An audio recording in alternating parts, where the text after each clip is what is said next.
Thank you, sir.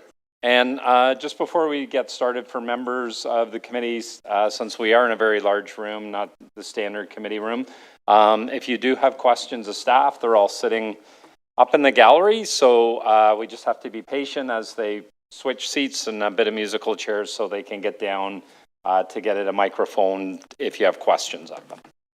All right, saying that, I'm going to call this meeting to order. Good morning, everybody. My name is Deputy Mayor Paul Ainsley. I am the chair of the General Government Committee. We have quorum, so I'm now going to call meeting number 25 to order. Welcome, everybody. Today's meeting is being held by video conference and in person here at City Hall in the Council Chamber. This meeting is also being live streamed online at youtube.com/Toronto City Council Live. For the land acknowledgement, I would like to say on behalf of the members of my committee, all of the staff, that although we may be meeting in different locations today, the General Government Committee would like to acknowledge that the land we're meeting on is the traditional territories of many nations, including the Mississaugas of the Credit, the Anishinaabe, the Chippewa, the Haudenosaunee, and the Wendat peoples, and is now home to many diverse First Nations, Inuit, and Métis people. We also would like to acknowledge that Toronto is covered by Treaty Number 13 with the Mississaugas of the Credit. For the members of the public, if you are registered to speak at today's meeting, if you could please listen for me to call your name. I'll call the speakers out in the order they appear on the list. The list of speakers can be viewed online by visiting the General Government Committee section on the website at toronto.ca/council and clicking on the speakers box for today's meeting, and you'll see the list there. For members of the committee, just a reminder, the city clerk has provided all of the agenda materials on toronto.ca/council and on the clerk's meeting portal. Clerk's IT staff are available to members if you need help with your electronic devices. I also want to remind you, if you can please submit your motions for approval by email. Staff are available at ggc@toronto.ca to help with motions, and they're also here at the center table in front. At this point, I'm going to ask if there's any declarations of interest under the Municipal Conflict of Interest Act. Seeing none, can I have a motion to confirm the minutes from our last meeting of September 19th, 2025? Thank you, Councillor Holiday. All in favor? That carries. So I'm going to run through the agenda. Our first item is GG 25.1, apportionment of property taxes as of October 23rd, 2025. This is a public hearing scheduled for 9:45, so I'm going to hold that one. GG 25.2, cancellation, reduction, or refund of property taxes or payment in lieu of taxes as of October 23rd, 2025. This is a public meeting scheduled for 9:45. I will hold that one. Item number 3, GG 25.3, amendment to agreement with Crestline Coach Limited for the non-exclusive supply and delivery of new ambulances for the Toronto Paramedic Services. Any holds? Can I have a mover? Councillor Thompson, all in favor? That carries.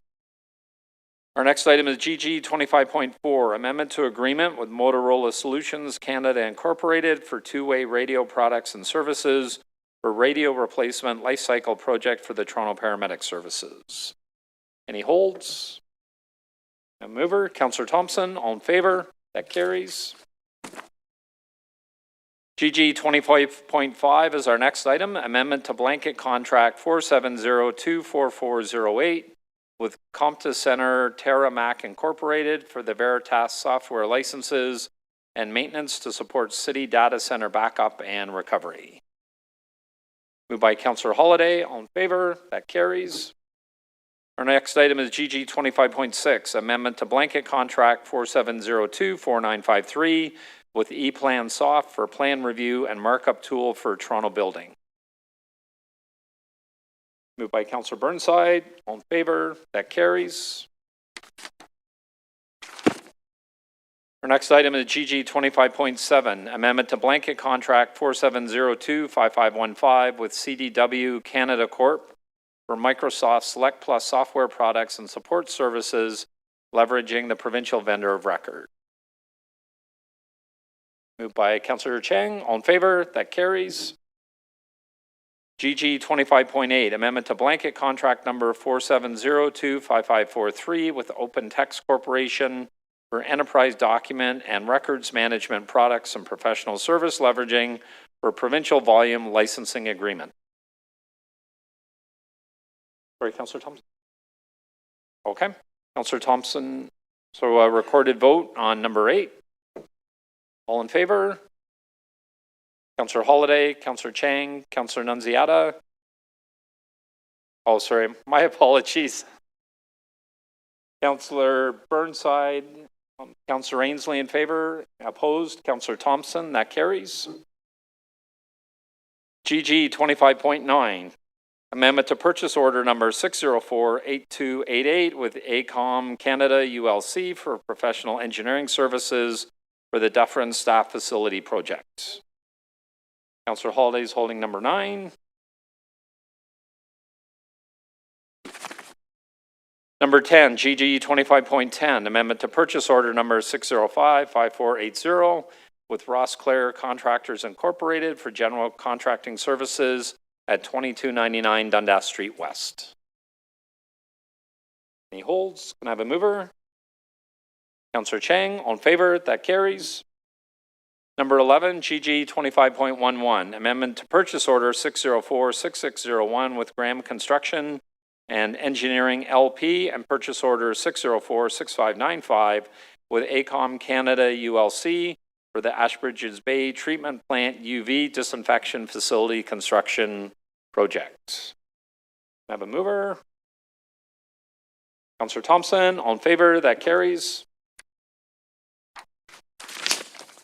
GG 25.12, amendment to purchase order number 6050742 with CIMA Canada Incorporated for upgrades to the raw water valves at the FJ Horgan Water Treatment Plant.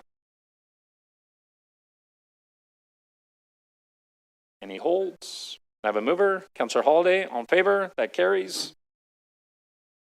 GG 25.13, non-competitive agreement with Trecan Combustion Limited for the rent-to-own option and supply and delivery of original equipment manufacturer services for Trecan Snowmelters. Any holds? Could I have a mover? Councillor Burnside, all in favor, that carries. GG 25.14, non-competitive contract with Zoll Medical Canada Incorporated for the provision of cardiac monitors and defibrillators with all accessories, proprietary consumables, and extended maintenance agreements. Any holds? I have a mover, Councillor Holiday, all in favor, that carries. GG 25.15, application for approval to expropriate a portion of the 20 Humberview Crescent and 50 Phelps Road. This is stage 1 in Ward 1 and Ward 5. Oh, sorry, I've got speakers on that. Thank you, Matthew. There's 3 registered speakers on that item. Number 16, GG 25.16, designation of the property used by Toronto Shelter and Support Services as municipal capital facilities. Moved by Councillor Thompson, all in favor, that carries. GG 25.17, litigation arising from the rehabilitation of Section 1 of the FG Gardner Expressway, Jarvis Street to Cherry Street, supplier suspension status update, and I have 1 registered speaker, I believe, Matthew. I do, so we're going to hold that. Our next item is GG 25.18, the 2024 Annual Human Rights Office Report. Moved by Councillor Chang, all in favor, that carries. GG 25.19 is our next item, non-union separation costs for 2024. Councillor Chang, you'd like to hold that? All right. Councillor Chang's holding number 19.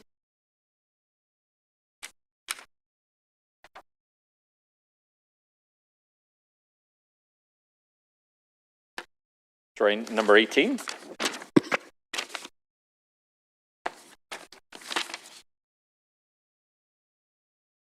Sorry, you moved it and we voted on it. Okay. You moved it.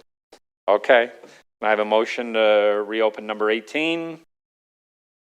Moved by Councillor Chang. All in favor? That carries. Councillor Chang is holding number 18. Our last item on the agenda for this morning is GG 25.20, summary of the bid award panel use of extended authority during City Council's 2025 recess, summer recess. Any holds? Can I have a mover? Moved by Councillor Holiday. All in favor? That carries. Look at that, Matthew. We're at 9:45.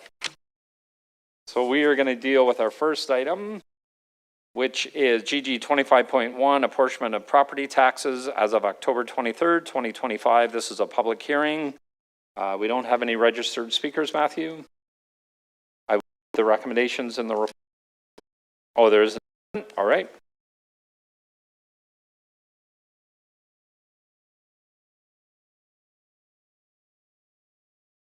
Or there's a little box blocking the motion.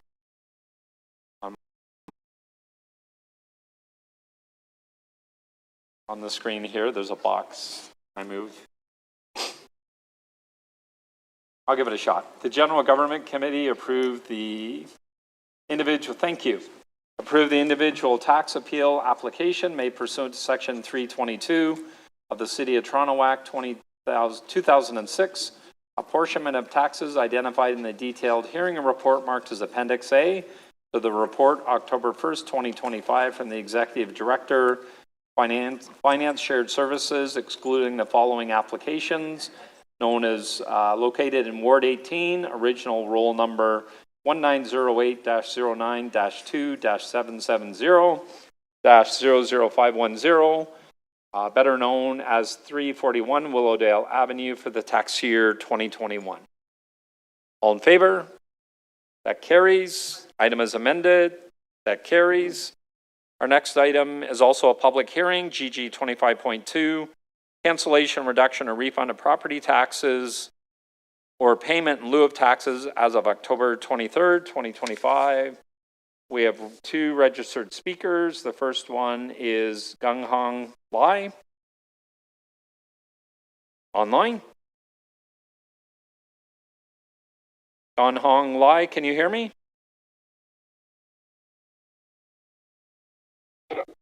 Yeah, sorry. Okay. Welcome to the General Government Committee. You have 5 minutes to make your presentation. At the end of the 5 minutes. Sorry? Oh, okay. Sorry.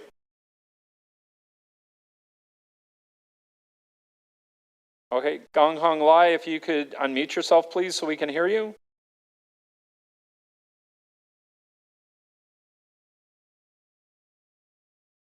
All right, I'm going to try the second deputant, Fen Yun Tang. I'm asking Feng Yong Tang if they can unmute your microphone.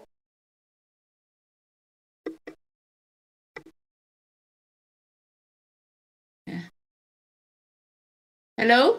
Hi, good morning. Welcome to the General Government Committee.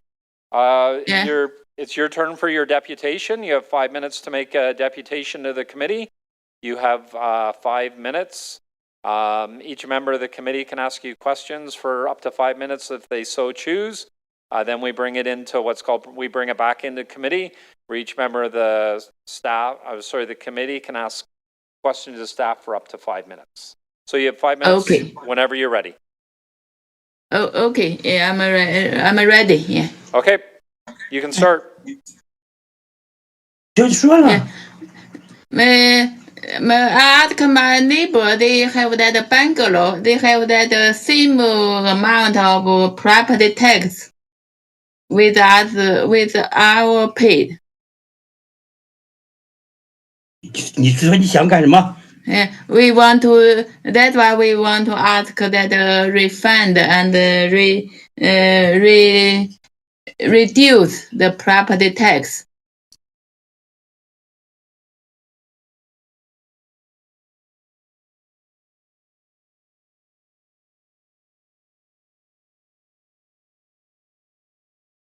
Hello? 我就说这。你说你妈对方没翻。Hello？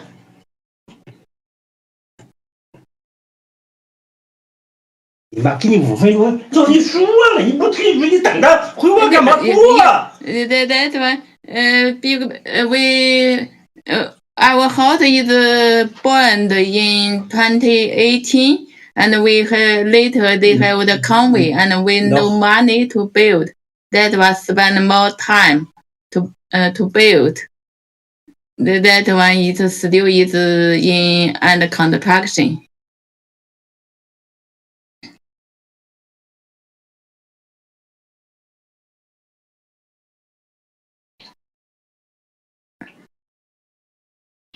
Councillor Cheng, do you have questions? I thought they were. Hello. May Hello. I ask, yeah, so are you, can you tell us what the property is that you are speaking of? What is the address? Number 9 South Long Drive in Scarborough. 065 And Code is you're saying that there was a time when your home was not able to rebuild it because you didn't have enough money, and therefore you're asking that there would be a property tax waive for that time where before you could build. Is that what your statement is about? Yeah, we want to get the reduction. Right.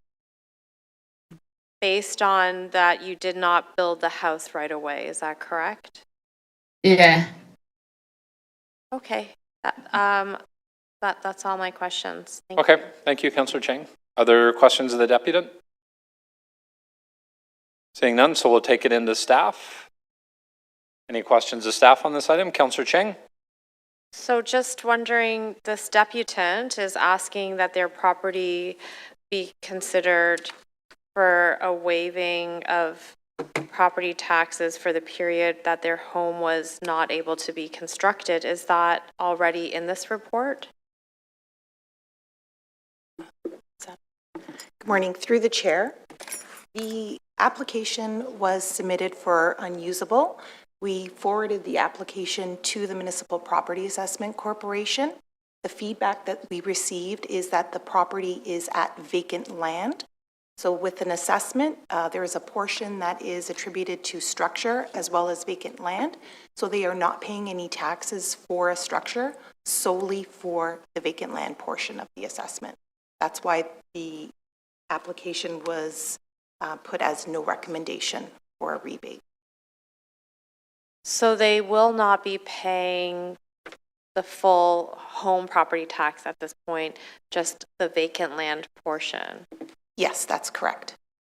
Does the owner know that? Because I'm not sure it was clear to them when they made their deputation. It sounds like there might be language barriers for them to understand that. Yes, the taxpayer contacted Revenue Services on October 15th, and the staff did communicate this message to the property owner. But my question is, do they understand it? So it could have been communicated to them, but it doesn't mean they understood. Because I'm not sure that they did based on what just happened.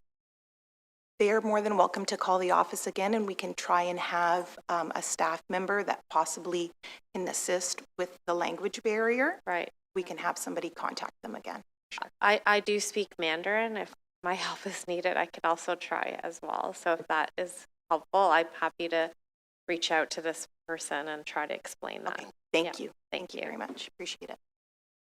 Those are my questions. Thank you, Chair. Thank you, Councillor Cheng. Other questions of staff on this one? Sorry, do we need to defer this particular one for a month so this can be resolved, or? No, the taxpayer has the option once this hearing is finished, once they receive the notice of decision, they have the option to filing an appeal with the Assessment Review Board within 35 days of the decision. They are still not satisfied. Okay, so your staff will work with Councillor Cheng to make sure their resident fully understands clearly all their options? Yes. Okay, all right, thank you. All right, we're going to go back to the first deputant and see if they're available. Oh, so those together. Okay, perfect. So the two deputants spoke together. Thanks for that clarity, Matthew. Go Do I need a motion to receive this? You got 2 amendments? All right, we have 2 amendments. Hold on. The little can I get the little, I have a screen within my screen. I can't read the motion.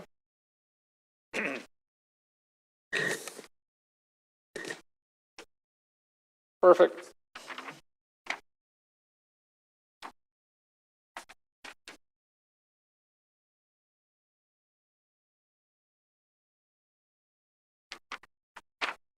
Okay.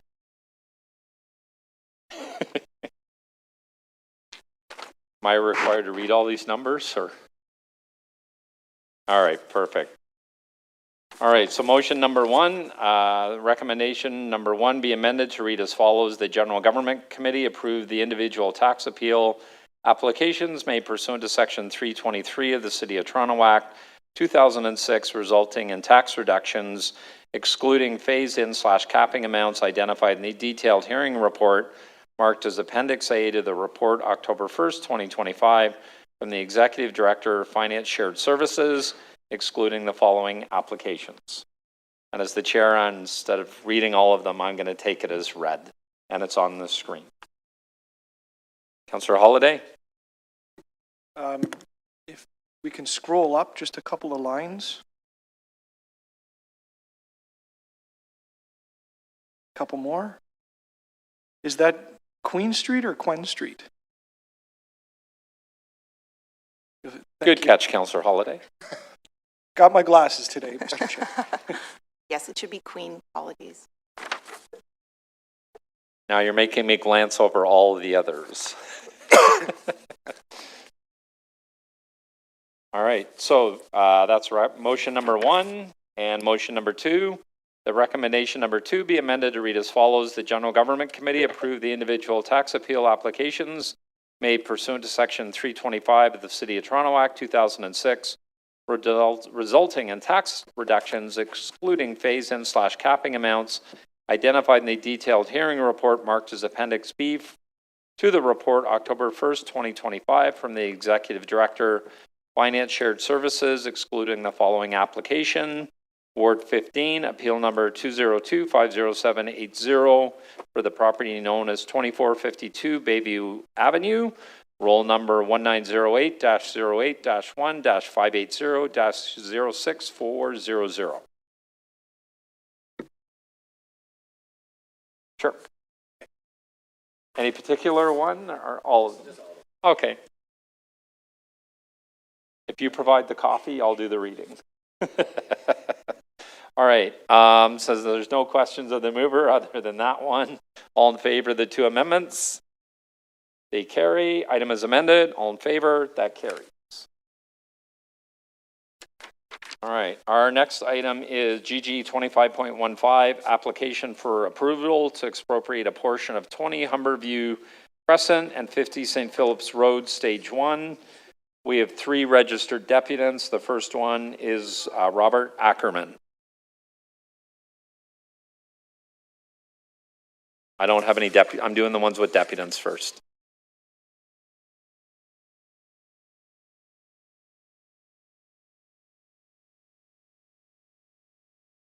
Morning, Mr. Ackerman. Got a techie problem? Do you need some IT stuff, or?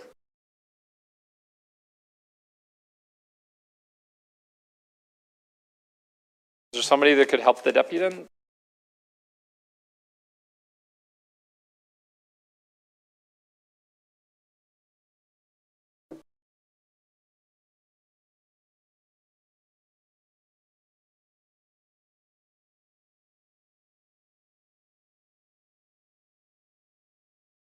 Good morning, Mr. Chair and members of the committee and members of the public that are here today. My name is Robert Ackerman. I'm the General Manager and Golf Course Superintendent at Weston Golf and Country Club and have worked next to the Humber River for the past 24 years. The pivotal event that shaped the Toronto Region and Conservation Authority's mandate was Hurricane Hazel. This devastating storm claimed 81 lives in the Toronto area and caused catastrophic flooding, particularly along the Humber River. It revealed the dangers of uncontrolled development in floodplains and led directly to the formation of the TRCA, an organization whose core mandate is to prevent floodplain development and to protect people, property, and the environment.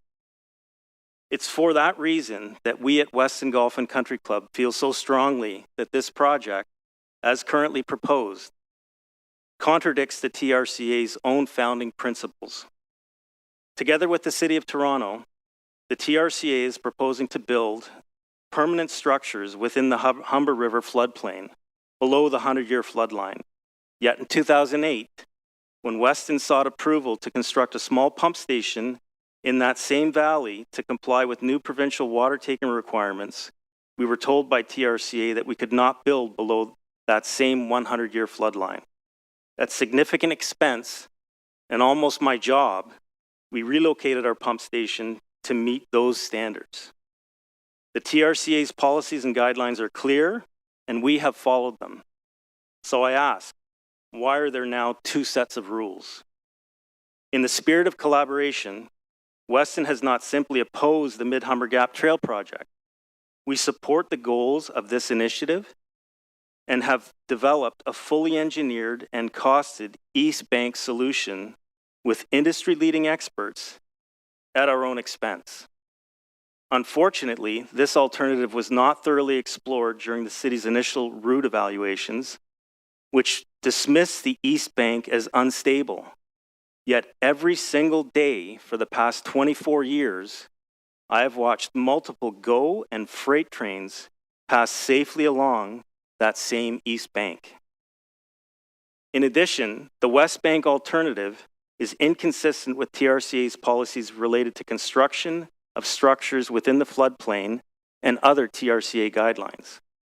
The West Bank option as proposed does not conform with TRCA's valley and stream corridor crossing guidelines, and all of the technical studies that are required to ensure conformity with these guidelines have not been completed, including a meander belt delineation and the determination of the 100-year erosion limit, information which the TRCA deems essential to evaluate the siting and design of proposed bridges and water crossings. Our analysis shows that this East Bank alignment would be over $4 million less expensive to construct than the current West Bank proposal.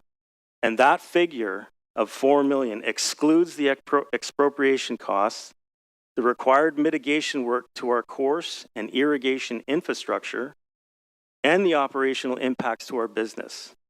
Surprisingly, to date, no one has asked me to provide additional cost estimates, which seems unusual given their relevance to understanding the project's true cost and the short and long-term financial impacts on Weston Golf and Country Club and all of this city's hard-working taxpayers. Beyond economics, the East Bank option offers clear advantages in safety and construction feasibility. It can be built more effectively during the summer months. It constitutes a shorter route that takes advantage of existing city-owned property. It will not require the construction of any bridges across the Humber River or structures within the floodplain that will affect flood elevations and could obstruct flows within the river valley.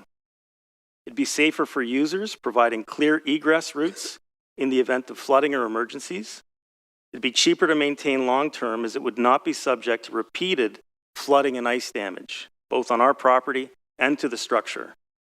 And it would offer spectacular views of the Humber River Valley and the golf course, enhancing the user experience, not diminishing it.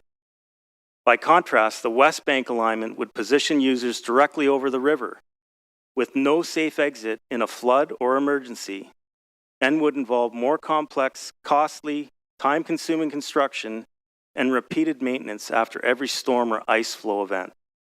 To help illustrate these points, I'd like to share a few very short visuals that clarify our concern that TRCA and the City of Toronto are trying to build a path where it simply should not be built. Sorry, Mr. Ackerman, if you wrap up, please.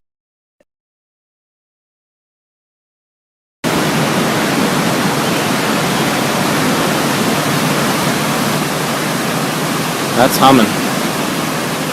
Just going to share one picture, and then I'll wrap up.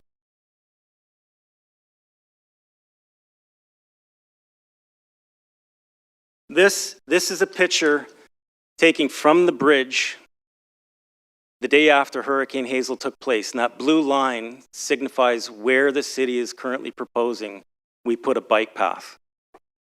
So in closing, Weston Golf Club respectfully asks the committee to ensure equal application of TRCA standards and that the East Bank alternative, which is safer, more affordable, more consistent with conservation principles that emerged from the Hurricane Hazel and policies of the TRCA, and be properly and fairly considered before any expropriation proceeds. Thank you. Okay. Thank you, Mr. Ackerman. Questions of the deputant? Councillor Holladay? Thank you, Chair. Thank you, Mr. Ackerman. I just want to make sure I heard correctly. The Weston Golf Club has come up with an alternative design that you think is better. Is that correct? Correct. Was that design considered in the previous work that occurred? I think there was an environmental assessment, and I know there was a few reports to council on various options. Did council get a chance to look at that? They did not. Did the public? No. Can you tell me about your costing? Like pricing? Yeah, I didn't catch the detail. There was a lot in your definition. Yeah. Is it cheaper, do you think? It's $4 million is the minimum that would be saved versus the alternative that would be on our property. And is that just on the construction of what you're talking about? Correct. And how does just construction. And I guess there's a cost to purchase or expropriate the rights of the golf course. Yeah. Is that factored into the $4 million? No. So it's potentially wider, the difference? It's much wider. Okay. So this is complicated, and I wondered if you could tell the members plainly, because they might not know the golf course and the terrain, why the club is so worried about the current proposal to bring the bicycle trail onto the club land. The last picture I showed would be the one that demonstrates it all. We're going to put something in the river that has the potential to block debris and ice, and it's in an area where Hurricane Hazel destroyed that river valley. So this is the Humber Valley, Humber River Valley, very big water course, and you've reminded us of the history of the 50s. The lay of the land, do I have this right, is that the current Humber Trail is on the east side of the Humber River, south of the golf course? Correct. And then the river runs north, and the proposal is to cross the river to the west side where the golf course is. Correct. Go through the golf course, and then cross back to the east side. Correct. And so the club is very worried having the public and bicycles and people come onto the club's land. And the fact that we know that structure is going to cause us injury repeatedly. And so that's a bridge crossing of the river. Correct. Now, that bridge crossing is down by the water, or is it way up in the air? By the water. And there's an automobile bridge and a train bridge. I think it was the Grand Trunk Railroad. Correct. Is that at water level, or is that like way up in the air? Way up in the air. Because it's a river course in a valley. Yeah. Could you tell us a little bit more about why the club is worried about people coming onto the land and what they come close to? Because again, I think my colleagues may not know that. This structure is going to be within 15 yards of one of our golf greens. I'm sorry, 15 yards. 15 yards of one of our golf greens. Can you tell us a little bit about what the structure is, just so the committee understands? It's a cantilevered path that's 3 meters wide that's being proposed. By cantilevered, you don't mean asphalt on the dirt. No, it's going to be suspended over the river. So this is a structure. Structure that'll have piles every 20 feet or 15 feet, whatever they determine in their design. However, and all of those structures are going to be inside the Humber River bank. So people that play golf fire a ball. I was going to bring one today, but a plastic ball. Yep. And they're going to try to land it on the green. And I don't know, 15 yards is maybe from me to you. That's how close the public will be allowed to come to the green. Correct. And then in the initial evaluations, concerns around safety never even considered the impact of a golf ball and how that could impact somebody using the trail. Now, I think there's more in the reports. They're not just going to stand there on the side of the green, kids on bikes. They're going to be behind some kind of a fence or a wall or a structure. Correct. Now, golf courses, they're usually made of soft materials, and you talk about baseball, there's the big green wall they have there, but is that unusual to have a big wall Very unusual. through a golf? And sorry, how old is the club? Established in 1915. 1915, so Yeah. that's 110 years. Correct. And the proposal is to build a structure through a golf course that's been there for that long. And you've got some grievances about the chosen design, I think is what I heard today. Correct. Okay. Correct. Do you think the committee should take a look and make sure we've exhausted all options? I think what we've designed and proposed as an East Bank alternative needs more review from the city. Thank you very much, Mr. Chair. I realize you started the timer late. Thank you, Councillor Holyday.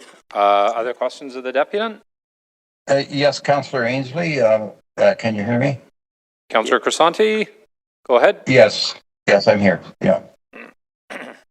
Yeah, sorry, I was just trying to make my way down there. Just give me a moment, I want to start my video. Robert, so I understand that you've experienced floods over at in the same area where the proposed alignment is being proposed.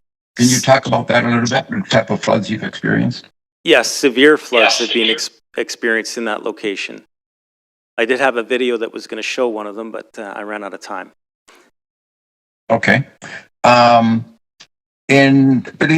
This was back in 2008, or at some point, you were seeking approval to construct a pump station. Can you talk about that? What happened when you requested approval for a pump station? Yeah, we were in negotiations with TRCA to place this structure, and I built structures within the 100-year flood line at Markland Wood. I was a superintendent there for 10 years and wanted to do a similar structure at Weston, and TRCA said no. So they said no. Yeah, so we had to move our pump station up into the air. Sorry, you had to move it where? Way up a bank to the 100-year flood line. Okay, which cost you Over considerable $300,000. Cost us over $300,000. All right. And now the proposal is to put a massive structure bridge in that same river that could potentially cause tremendous displacement of water, correct? Absolutely. And cause serious damage to our golf club on a regular basis. All right. I believe Councillor Holyday asked you this, but the alternative plans that you submitted, did you receive any communication from the city after submitting the plans? Yeah, they said the bank's not stable. And I said, well, have you done any boreholes, any real geotechnical investigations? They have not. And like I said, there's a GO train going over that every day, multiple times. Same bank.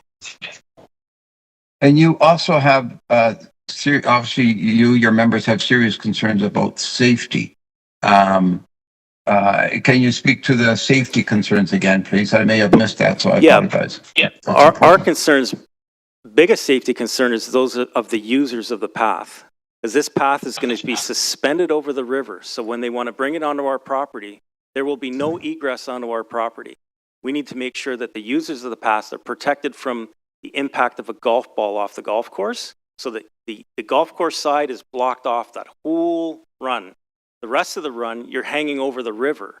So if there's any issue, your only egress is into the Humber River. Our East Bank alternative that we've designed has 2 exit points along that trail. Okay. Thank you, Robert. Thank you, Chair. I'm good. Okay, thank you, Councillor Crisanti. Other questions of the deputant? Seeing none. So, Mr. Ackerman, you said you submitted a revised plan for the trail. Correct. When was that done? Early last year. Sorry, you Early submitted last year. Yeah. Okay. Because so in 2019, there was a preliminary feasibility study done by the city and the TRCA. Correct. Did you work with the city and the TRCA during that feasibility study? Work with? Yes. No, that's we what I were just told, not work with. We were told what they were going to do. You were by the city and the Yeah. TRCA. Yeah. You didn't have any meetings with the TRCA to We had meetings give with, your input? we absolutely did give our input. Yes, sir. Okay. Mhm. All right. And then But we had not at that point designed the path on the East Bank. After they came and said the desired alternative is on our property, that's when we engaged the experts to design on the other side. okay, but starting in 2019, they had meetings with you. There was a feasibility study they were designing. I'm sure they gave you what they were looking at. You didn't present any options at that time. Correct. And then once the feasibility study was completed, we did provide a laundry list of things that were omitted in that feasibility study. Okay. And what was done with the laundry list? Yeah. All said that it'll be looked after later. Okay. And it wasn't looked at after later, in your opinion? No. Okay. And then in 2022, there was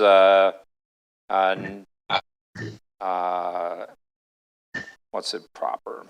So the Ministry of Environment did a MECP, as they call it, which included a safety plan that they say satisfies emergency services as well as flood, and an ice jam mitigation plan. I guess you don't support any of that? They haven't completed that yet. That's a condition that they need to comply with, that the Ministry of the Environment put on this project in their final design. So we've not seen that.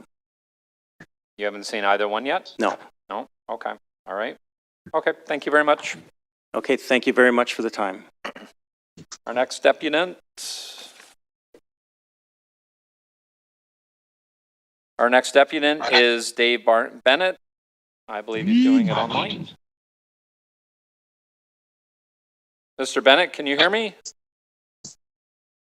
Yes, I can. All right. Good morning, Mr. Bennett. You have 5 minutes to address the committee whenever you're ready. Great. Thank you. Good morning. My name is Dave Bennett, an executive member of the Weston Village Community Association, and we endorse the city's plan to expropriate the necessary lands to close the Mid-Humber Gap, a transformative step for safety, accessibility, and cohesion in our community. This is not a new idea. Our association has been very involved in the Mid-Humber Gap Stakeholder Advisory Group, which was created in 2021 and led by the TRCA. Pedestrian bridges are nothing new in the Humber Valley. There is one just 600 meters north of the Weston Golf Club, and another one 2,000 meters south of the club. This 800-meter gap disrupts the otherwise continuous 65-kilometer loop trail network.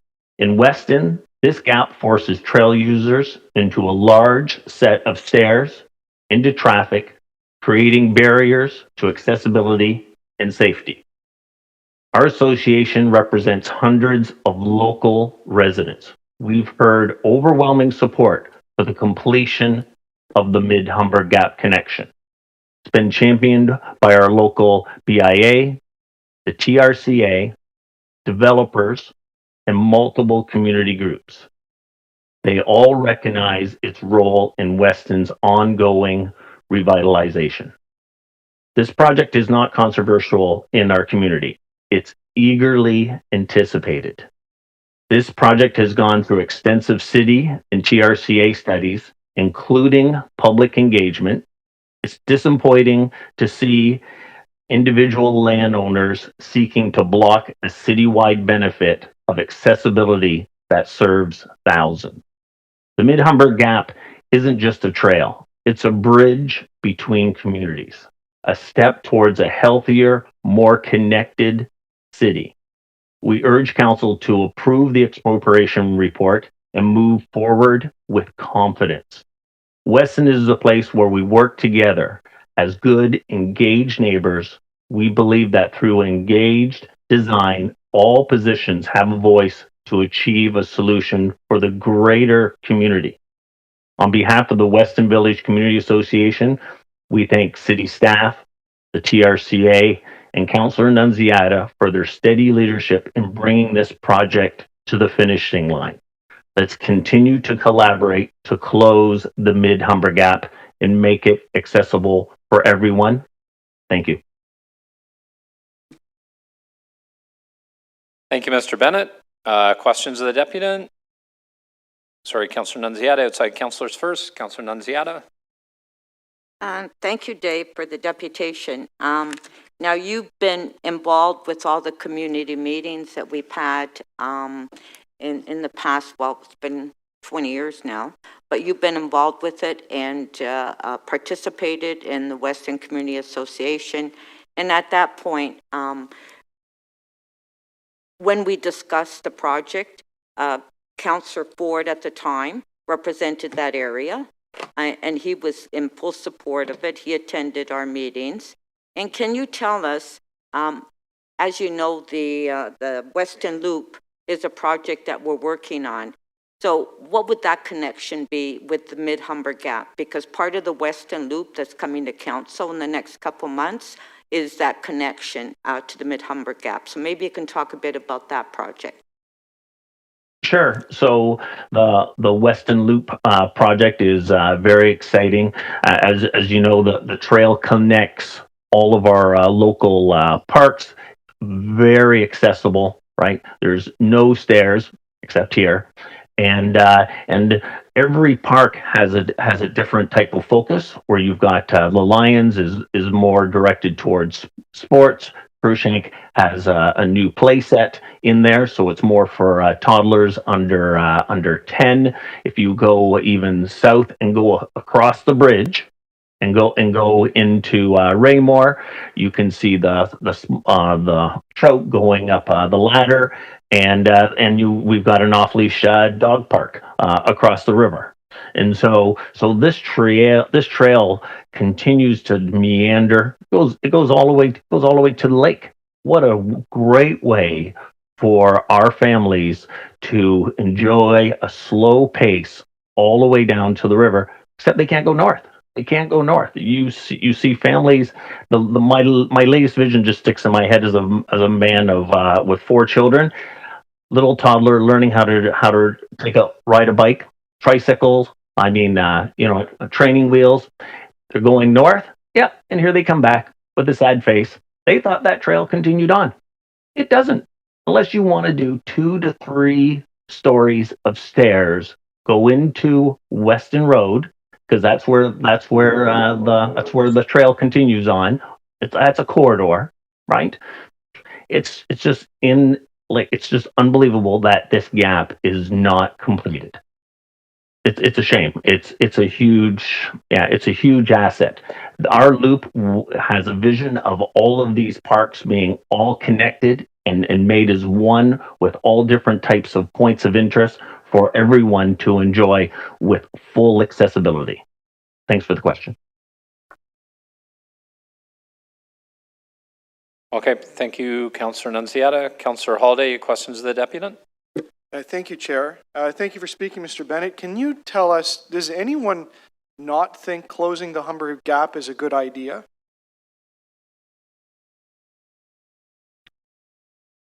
I'm not getting any pushback from closing the gap from other than what I hear today. So would the disagreement then be how the gap gets closed?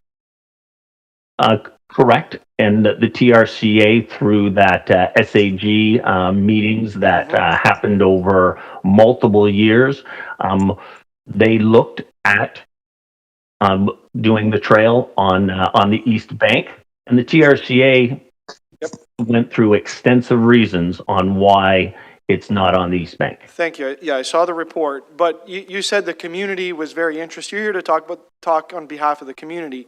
Do they really care what side the bank is? They just want to see the gap closed in a good, efficient, reasonable manner. And I appreciate there's some input so far to date, but is that the objective of the community? That is the objective, sir. Okay, good. Do you think the club disagrees with connecting the Mid-Humber Gap, although they may have some disagreements on how it's done? I think they have. I think they have. I don't know if they're looking in the best interest of the community. Okay. I'm a volunteer. If they've got a plan, which they told us today works for them, works to close the gap, and might even be cheaper, do you think we should pay attention to that or ignore it? Food for thought. I'm a data guy, but the TRCA is.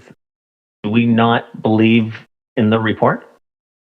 If their plan is dated later than the TRCA's plan, should we not at least look at it? I think it's a little tainted. I cannot think that it's not. Okay. Thank you, Chair. Thank you, Councillor Holliday. The next deputant is Bob Weeks. Sorry, point of order. Can I make a quick... Yep, Councillor Cheng, you have a point of order? Yes, I do. Point of privilege, we'll say. It's my pleasure to welcome the students of Earl Hague into GGC today. Welcome to City Hall. They're a school of 2,000 future leaders, and they are cornerstone of academic excellence in our city. We thank Miss Leah Maurer for inspiring her politics class to get close with real-world governance and civic responsibility. Earl Hague's motto is Carpe Diem, which beautifully captures the spirit of this vibrant school. And so we say to our students from Earl Hague, welcome and Carpe Diem. Thank you very much, Councillor Cheng. So we're going to the next deputant on the list, which is Bob Weeks. Good morning, Councillors. You councillors. have 5 minutes whenever you're ready. Good morning, councillors. My name is Bob Weeks, and I've been a member at Weston Golf and Country Club for more than 50 years.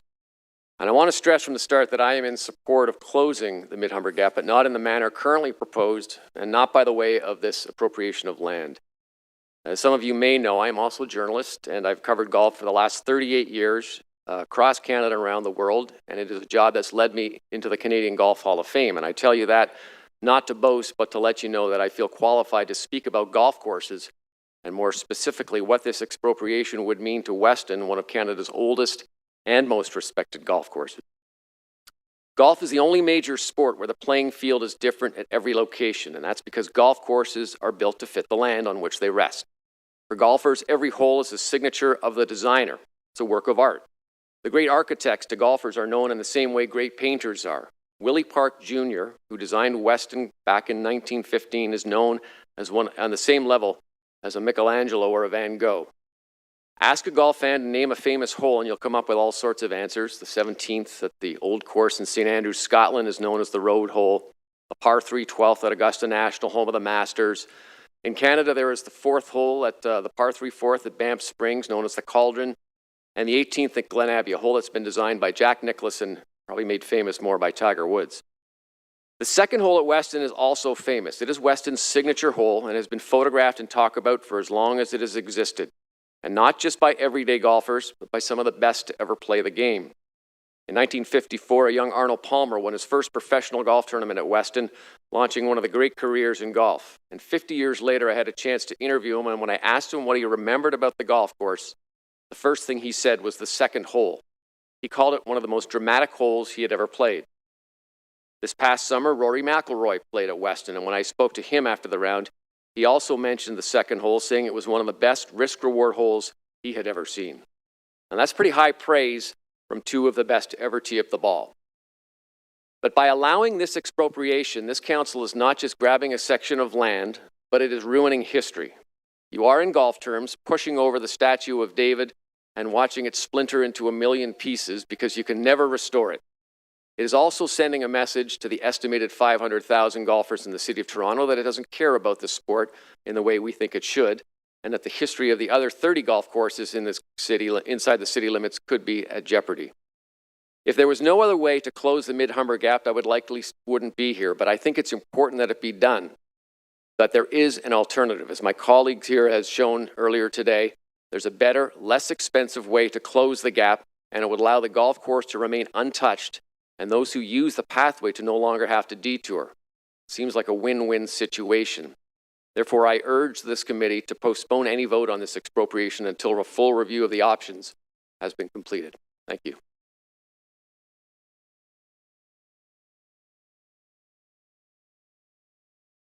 Thank you very much. Questions of the deputant? Councillor Holiday? Thank you, Chair. Thank you, Mr. Weeks, for speaking to us. I realize that not all committee members and not everyone listening may be familiar with the sport of golf, but could you tell the committee about why the game is just important in our city? And I say in our city because we often forget that there's golf courses literally within the boundaries of the 416, as opposed to something you drive out to somewhere in the countryside and, you know, maybe 45 minutes or to an hour away, if you have a car. There's a lot of accessible golf in Toronto. Many people think of golf courses as private land where rich people play golf, and there are some of those. But the real heart belongs to the municipal courses that we have in this city. I spoke a couple of years ago to help stop the destruction of Dentonia Golf Course. And the people that reached out to me after that were not wealthy people. They were people who used golf as a recreation. Many of them were seniors. Many of them had their friends in these places on all these golf courses. So golf courses, like pretty much every sport, runs the gamut from top to bottom in terms of who plays the course and how they play it and the enjoyment they get from it.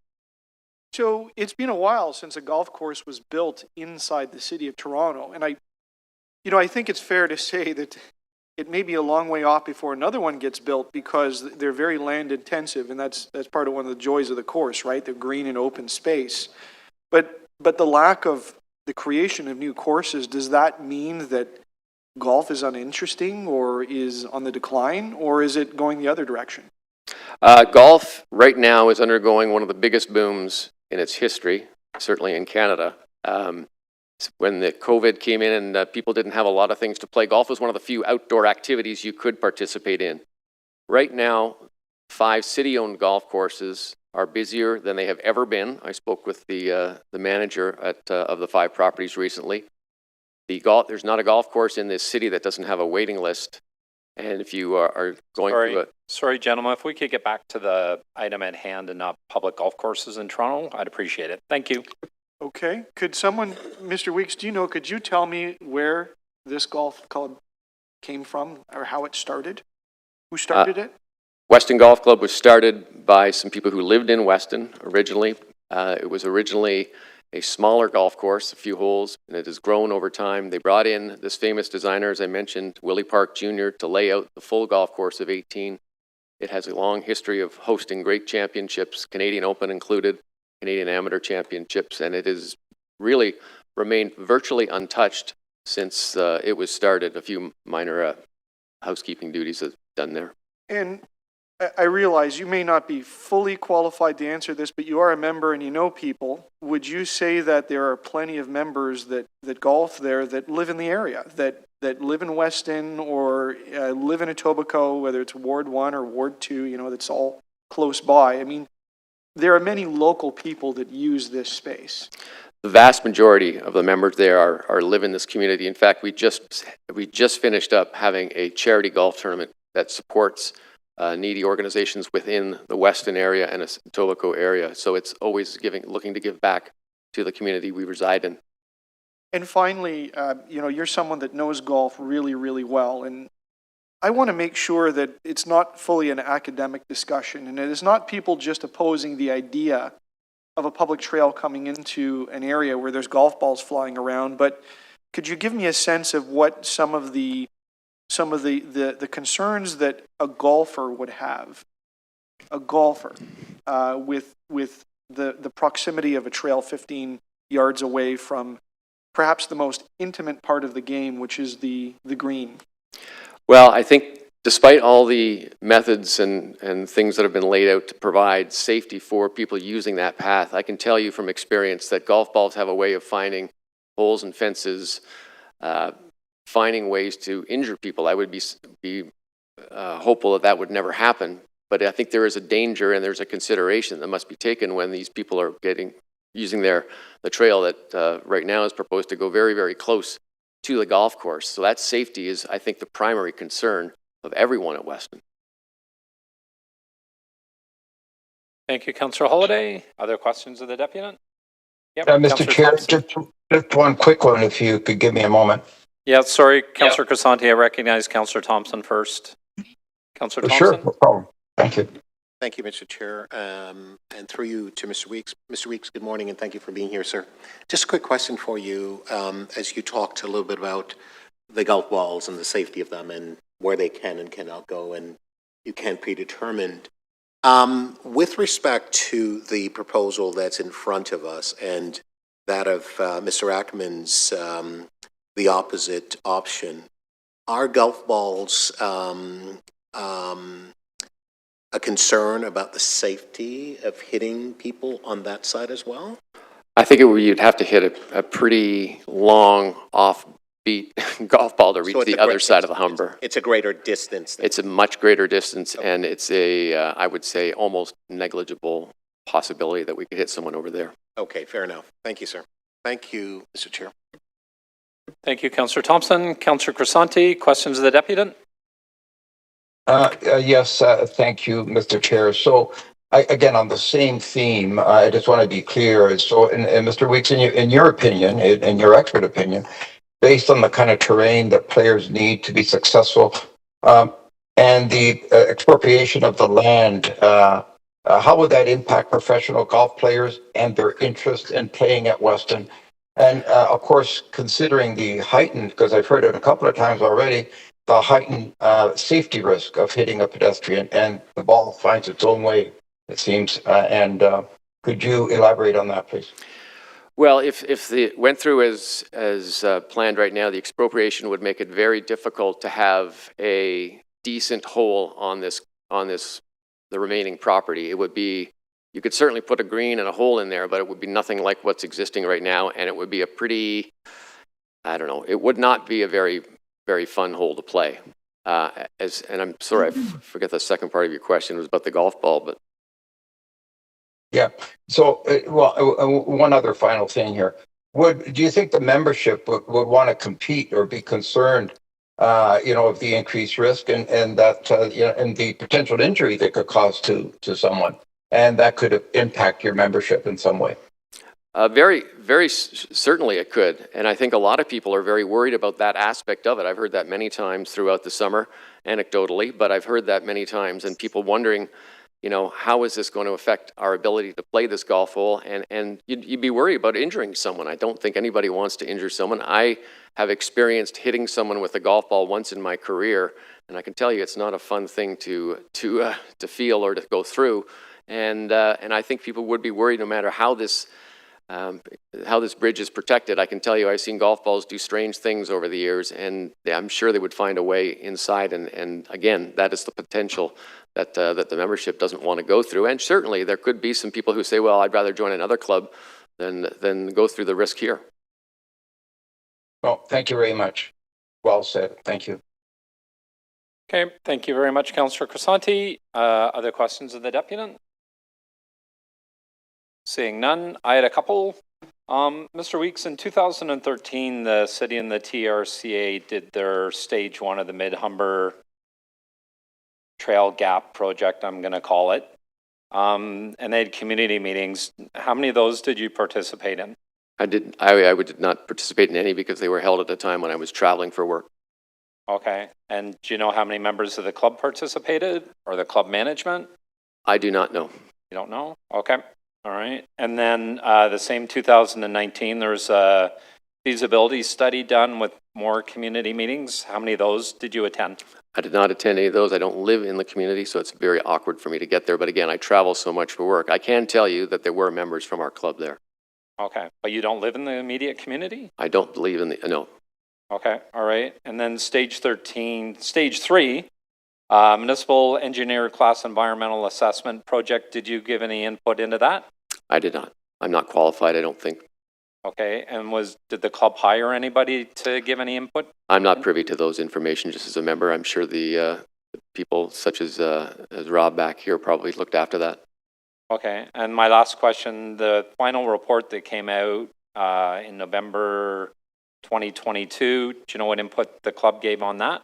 I do not. Well, I know that there was information from that passed on to the membership specifically. I can't tell you what it was. I don't have that good of a memory. Okay, all right. Thank you very much. Appreciate it. So that's the end of the deputants. No, I have a question, Mr. Chair. I have a question. Sorry? Who's that? Burnside, I have a question of the deputant. Councillor Burnside? Councillor Burnside, questions of the deputant? Yeah, thank you. Yeah, just wondering, did you see today's opportunity or today's meeting as an opportunity to provide input into the whole process? I did. Right. So you didn't come here thinking that we would just, this was a rubber stamp. The committee's open to the public so that they can provide their input so that to help us make a decision, whether it's at the beginning of the process or at this point, which is closer to the end. You came on good faith to provide input, correct? That's correct. Thank you. Okay, thank you, Councillor Burnside. I believe that's all the questions of the deputant. Thank you very much, Mr. Weeks. We're going to bring it into committee now. Questions of staff from outside councillors first. Councillor Nunziata. Thank you. As a councillor that's been working on this for 20 years, so to city staff, can you just comment on the deputation that the Western Golf and Country Club did as far as their alternative? And they claim that there's a savings of $4 million. And what was the decision when in 2022 when the report came to council, which we adopted? Can you just give us a history of that so members of the committee understand where we are and what we adopted in 2022? Thank you for the question, Councillor. So you're correct that the environmental assessment followed a lengthy process, and at the end of that process, City Council adopted the alignment that the expropriations before you are associated with and required for. Following that environmental assessment, the municipal class environmental assessment went to the province for approval. So staff are working through the process to follow council and provincial direction to execute the project. In terms of the alignment that you asked that I comment about, the alignment idea, the concept that was brought forward by the Western Golf and Country Club, we certainly have reviewed that. It is a concept. It is not a fully engineered design. We've also reviewed their cost estimate and don't agree that it would result in $4 million of savings, as well as we don't believe it's really constructible based on our technical analysis and that of TRCA and external consultants that were supported. To give you an example, directly from the cost estimate that was provided from the Western Golf and Country Club and their consultants, they have a notation at the bottom indicating that their costing does not include mobilization, demobilization, site preparation, tree removal, erosion and sediment control, construction access or restoration, traffic control, dewatering, water and ice management during construction, slope stabilization and bank stabilization, property acquisition. And the list goes on. It's quite lengthy. They were clear in their notes that their cost estimate does not include the kind of fulsome cost estimates that the city staff and consultant provided cost estimates provide.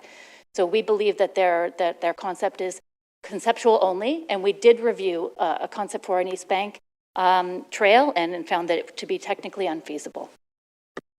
So, so we've had so many meetings on that, the community attended, and I don't recall the meetings that I attended, recall that the golf course attended any of those meetings, but I know that you did have discussions with them. But the big issue too, what we were going through the public process were the residents on Humberview, which is in my ward, and their concern was that the trail, that there'll be a wall or a fence from where their property line is. And I believe that you've been working with those residents on Humberview. That happens to be in my ward.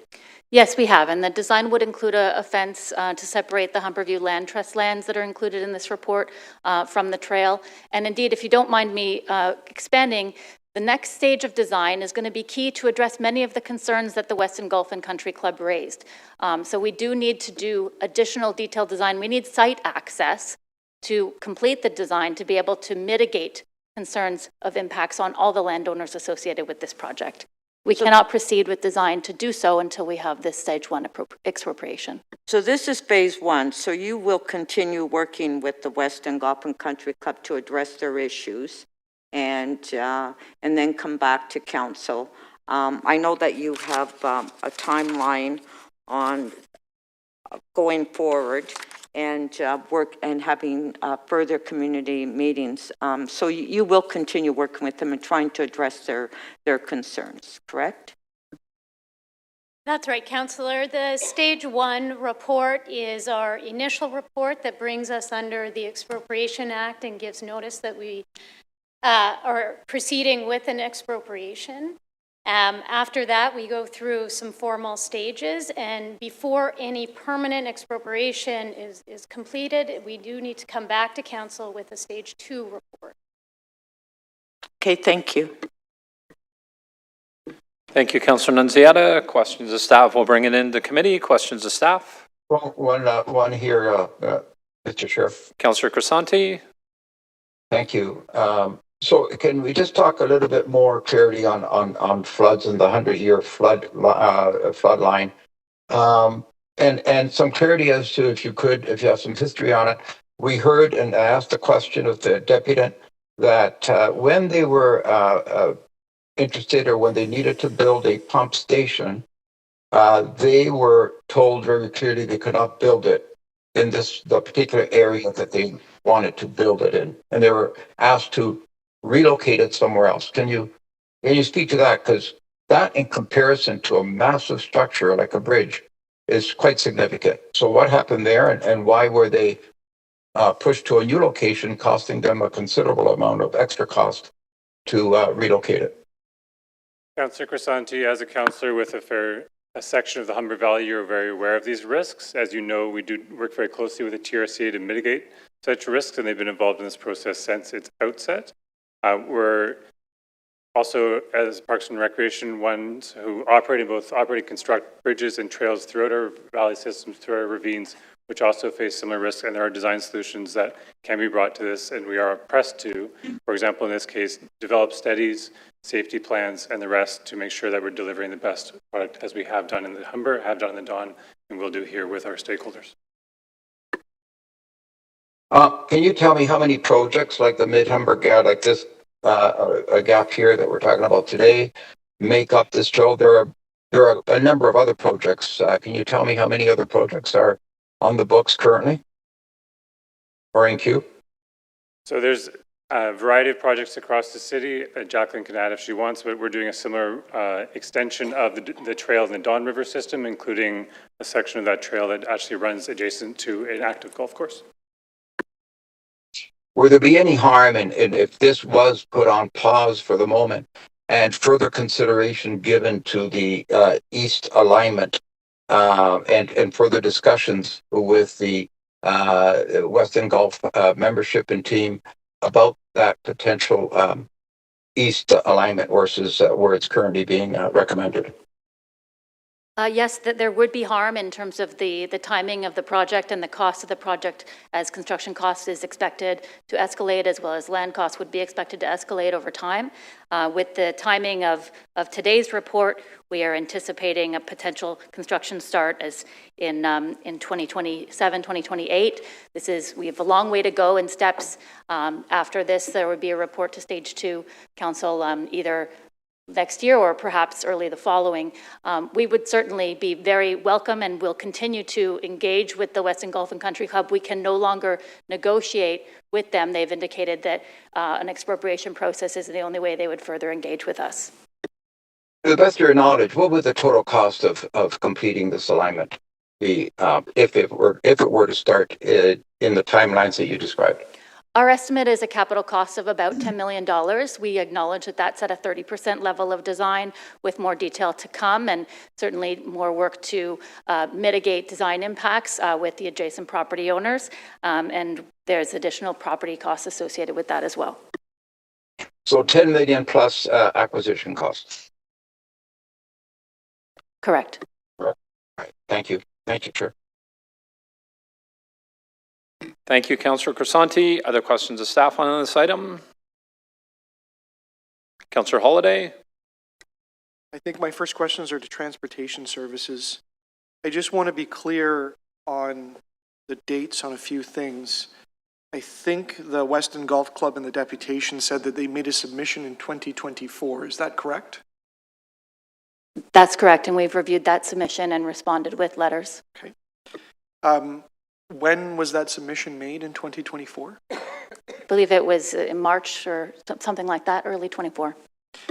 Does that submission, if adopted, change the requirements for expropriation? So that's the report that's before us today. If that concept was pursued, there would be significant other properties that would need to be expropriated in order to deliver it. But I will say that based on the analysis through the environmental assessment of an option that included a portion of the trail on the east bank, it was not technically deemed feasible. So based on the council direction of the alignment, that's not what we're directed to pursue. Respectfully, I didn't ask that, but if it was pursued and that was the course of action, the details of what is before us today as a stage one would change. They certainly would. Okay. And I think you said through Councillor Crisanti that, do I understand the capital cost of this project is $20 million? 10. I'm sorry, $10 million. Correct. And that, so if I looked up at the budget and saw the multiple years, you would have $10 million over a few years, because I guess there's design and all the work required. Like any parks capital project, it's in the budget. At this point, only the design portion is in the budget, because we are stage gating the funding of the project as we find the refinement of the costs. What number's in the budget right now? It's just for the design, so it'd be in the range of probably $2 million. It's in other buckets. Okay. It's not a named item for this. There's a named project associated with the property acquisition. So the 10 million is new to us, and then there is the acquisition costs of various properties that is contemplated in this report, and we have no idea what that is because it's still early. Correct. Okay. Sorry,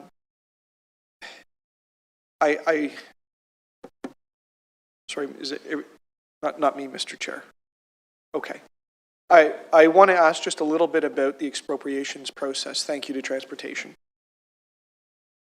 Oh, I'm sorry. I apologize. There is one more question for transportation. The $4 million, and you had answered some questions earlier about the $4 million. Can you tell me on their submission, what was the total budget? Or did they just say, hey, we've got something that's $4 million savings? I don't have that budget in front of me, but it was about a $4 million savings from the cities, except it had the long list of exclusions that I mentioned. I know, yeah. But did it have a total budget for the whole project? It would be excluding all those items. Okay. So it was incomplete. So the items, though, are they costs that would be involved in any sort of project that was done? So whether the trail was on the east or west side of the river, it still has a lot of those costs in it. It's not that you just ignore all of them. The costs would vary because, particularly in terms of slope stabilization, which is one of the key things that that we've indicated makes a trail on the east bank technically infeasible. The cost of that would be very significant. And in the materials of the submission, was there evidence that qualified people prepared it? It wasn't drawn on a napkin, was it? We're not questioning the qualifications of the team that they had supported, but it was only developed at a conceptual stage. Less than 10% design is what we'd anticipate. Okay, and what percent design are we at with this? 30. Okay, so 10 to 30. All right, so thank you for the answers. The questions on the expropriation. Stage one is the beginning of the expropriation process, is that correct? That's correct. And we have no idea where it's going to go, but it's a very process-driven, and it has to do with rules and legislation. That's right. The stage 1 report is our formal notice to the public and specifically to the landowners that we are proceeding with an expropriation process. After that formal notice is issued, there is an option to request a hearing of necessity. Right, exactly. And in that, we could be called upon, or we could be examined to see the level of diligence that we did as a city, because we have an advantage under the Act. Our diligence could be brought into question. Is that correct? Yes, through the hearing of necessity process, both the landowners that are impacted by expropriation and the expropriation authority have the opportunity to present their analysis as to why these particular lands are needed and the criteria that they evaluated in identifying the lands for taking. Okay. Thank you, Councillor Holiday. Other questions of staff on this item? Councillor Thompson? Thank you, Mr. Chair. Through you to staff. Council has already made a decision on this matter, have they not? That's correct. Right. And so you're simply here as part of the work that's been done, recognizing that there's a need to expropriate elements of lands in the area. And this is what this report is speaking to address. Yes, we're looking to move forward on the administrative transaction of expropriation in order to advance the detailed design based on council direction. Right. And I realize your transportation, but I would just, I guess, use an example with respect to secondary plans, for example. It's not over till it's over, and there is an opportunity for, as is this case with respect to the golf course, to, as through the questions from Councillor Holiday, to continue to, I guess, to their opposition, because obviously they're opposed to your proposal. So there's an opportunity for them to continue to exercise that option. Is that correct? That's correct. Both working with us directly as well as through the expropriation process, there would be opportunity to engage further and to oppose the project in another manner. We cannot advance design until we have access. So it's key to go somewhere with this and determine more detail on the design and mitigation to have access. So we would throw a wrench in this process if we were to say, let's not move ahead with respect to the expropriation because it would delay, I think you said your timeline would be impacted greatly. Is that correct? That's correct. All right. And so may I then just ask, with respect to qualifications and experience, you are collaborating with the TRCA, you're collaborating with a variety of different city agencies and departments. Is that correct? Yes, that's correct. And is that a standard requirement as part of our efforts in addressing issues such as connecting communities to space and place and the potential impact that they may have as part of the exercise on surrounding lands? There's a process that we go through, which in some cases requires expropriation as part of the work? It's fully our practice to work in partnership with other divisions and agencies to review the technical considerations with appropriate design consultant support and expertise and engage with both residents and adjacent properties to get to the best outcome per council direction. Right. And I think it was asked, there's a fair amount of work that's being done, whether or not it's the Humber, the Don, Gatineau trails and other areas across the city. There are 300 kilometers of ravine trails in the city, and many have constrained situations, and we've worked to mitigate them and maintain them as Parks and Recreation does through their general business. And that's really what I wanted to get at. So, in essence, anyone can come and be in disagreement with respect to, I guess, your finding, the approach, and so on, but there is a procedural process that is available to those who are in opposition to a matter that is being brought forward, that's been approved by council, that's being brought forward by the professional staff. Is that correct? Yes, well, there have been many parts of the process that the adjacent landowners and other stakeholders can engage. There continue to be ways to engage going forward. So you have been directed by, I say you, the proverbial you, the team, by council to take certain actions as it relates to this Humber, the gap. You are working through that process now. You have come back to council to say, we've identified a parcel of land that needs to be expropriated, and you brought a report to that aspect, which is what's in front of us today. That's correct. City Council explicitly approved the alignment that requires this expropriation, or requires land acquisition here, by which we're looking at the process of expropriation in summer of 2022. The province approved that environmental assessment with that alignment in December 2023, and now we're bringing this forward as a report to advance that direction. Fair enough. Thank you. Those are all my questions, Mr. Chair. Thank you, Councillor Thompson. Councillor Cheng, questions? Thank you, Chair. What kind of delay would there be if the west route presented by Weston Group was to be considered? A route on the eastern bank was considered through the environmental assessment process. If it was to be reconsidered, you'd have to restart the environmental assessment process, which would bring us back to early 21. So many years. And what are the benefits of this chosen course over the other course?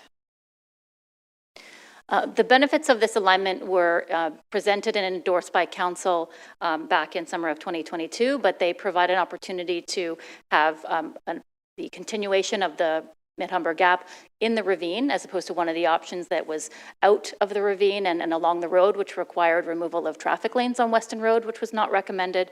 And there are other benefits in terms of accessibility and connection to nature and that sort of thing. What kind of consultation has happened with a golf course in terms of mitigating impact on their business operations? There have been multiple meetings with the golf course, including at the golf course. The key thing is through the detailed design process, we are very keen to engage with them to mitigate the impacts as the detailed design progresses. One of the deputants earlier made reference to a 15 yards distance. We cannot yet define that distance from golf play area, but we do, based on our knowledge of the land, believe that the trail, boardwalk, et cetera, would be either fully in the rough or at the edge of the bank of the river itself, not impeding on golf play. But we need to work through that detailed design process in order to get to mitigating impacts further.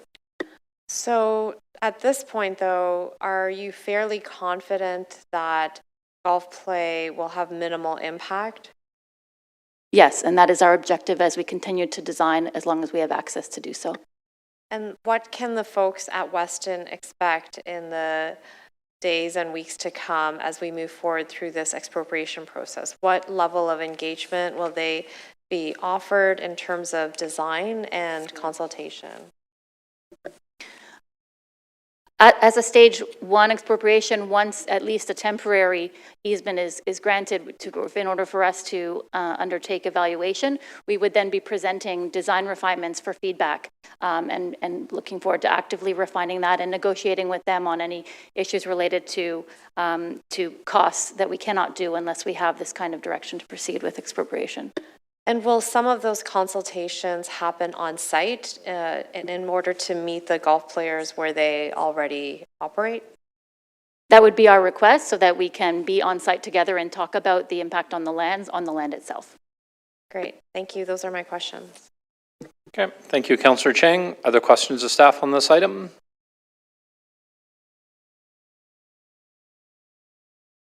Seeing none, I have a few. So Ms. Hayward, so this all started, so the Mid-Humber Trail gap was identified back in 2012. And then we created the Bikeways, that was within the Bikeway Trails Implementation Plan. It was adopted by City Council in 2012, correct? Yes, that's fair to say. At that stage, it was just a line on a map at a conceptual level, and then we've advanced many aspects of it since then. Yeah. And then we did 2019 cycling network plan that was where this gap was identified in that as well, I believe. In those documents, it's really identified as a capital priority endorsed by council as a concept. The key dates are that we undertook a feasibility study in 2019 and a municipal environmental assessment from 2021 with provincial approval at the end of 2023. Okay. And then currently, so the city worked with the TRCA. they identified the Mid-Humber Gap project, I'll call it. That was identified in 2013. Yes, And then a feasibility study was done in 2019. correct. Which the Ministry of Environment weighed in on, and they had some concerns which were addressed, I believe. Just a correction, that was at the municipal class EA stage, so just a couple years later, but you're correct. Okay. And then there was a final report in 2022, which if I look at the website, comes in 14 chapters. So I would, judging by the 14 chapters, there's a consultation strategy, existing conditions, alternative design concepts for the preferred trail were all done. Geomorphological fluvial assessments, all of those kind of technical details were undertaken. It's a very comprehensive process. Yeah. And so when you say comprehensive process, you would consider the engagement of the community was all done properly. You reached out to as many perceived stakeholders as possible. I believe there's also a stakeholder advisory group. That's correct. Okay. And is the golf course part of the stakeholder advisory group? They were invited to be so, yes. Sorry, did they participate in it? They participated in some of the meeting. They participated in some of the meetings. Okay. And then, so all of this brings us to 2024, and the golf course provided or submitted their preferred alternative on the other bank of the river, which they said will save $4 million. But from your staff's perspective and the TRCA's perspective, not as fulsome design concept as what the city did over a period of 10 years. That's correct. We did review what was provided, and there are some technical considerations why it's not feasible, but also that the costing is not fulsome. Okay. And then in terms of golfing, so where the trail, the multi-use trail would go along the Humber River, is it taking away a hole of golf or like a fairway or a greenway from the golf course? No, it would not. The land that we're looking at would be not within the area of play. Okay. So as a landowner that happened to be a golf course, they would be required to put up netting or some type of fencing to keep people from being hit by a golf ball? That would be the city's obligation as part of our design. So we would ensure that the safety of the trail as well as the safety of the golf course and privacy of the golf course would be maintained. Okay. And then in terms of that safety, for example, in my ward, I have the Scarborough Golf and Country Club, which has a road, Scarborough Golf Club, which runs right through the middle of the club. And they have netting on both sides of the road. And I believe it's been there since I was a little kid. So, 40 or 50 years, I don't remember anybody ever being hit by a golf ball or cars.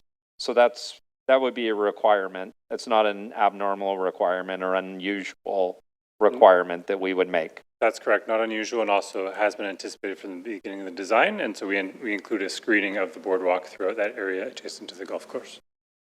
Okay. So this pathway is not going to stop anybody at the club from paying their membership and golfing. That's correct. Okay. All right. Thank you very much. Those are the end of my questions. Speakers on this item, Councillor Nunziata, outside councillors first.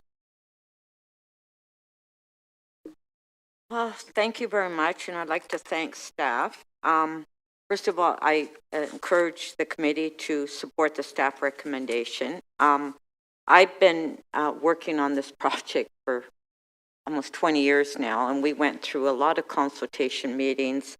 The steering committee, yes, as the staff mentioned, we were having regular meetings, and all the residents that attended that meeting, and as you heard from Dave Bennett, the Western Community Association, the BIA supports it. We've been working with the residents on Humberview Crescent as well. That's right at the edge of the golf course. And we did have a delay for a while where there was an appeal and the city had to go to court, and we were very successful in that appeal. And then it came back. And as you know, the staff has indicated that they will continue to work with the Western Golf Club And I'm sure that we can come up to a compromise and address their concerns. I think it's very important. I'm not a golfer, so I don't know how these balls are hit or whatever. So I don't think it will have an impact on the golfers. Where I live next to the Lambton Golf and Country Club, which is 10 feet from the building where I live. And when I look up my balcony, I can see them playing golf. And this is within feet of the building.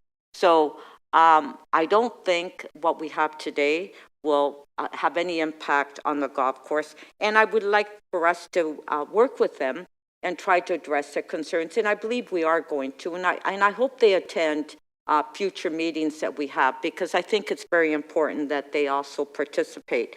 And to all respect to Councillor Crisanti, that just took over this ward, Councillor Ford was the councillor at the time when we started this project, and Councillor Ford was very supportive of the project. He attended our meetings and he was very supportive.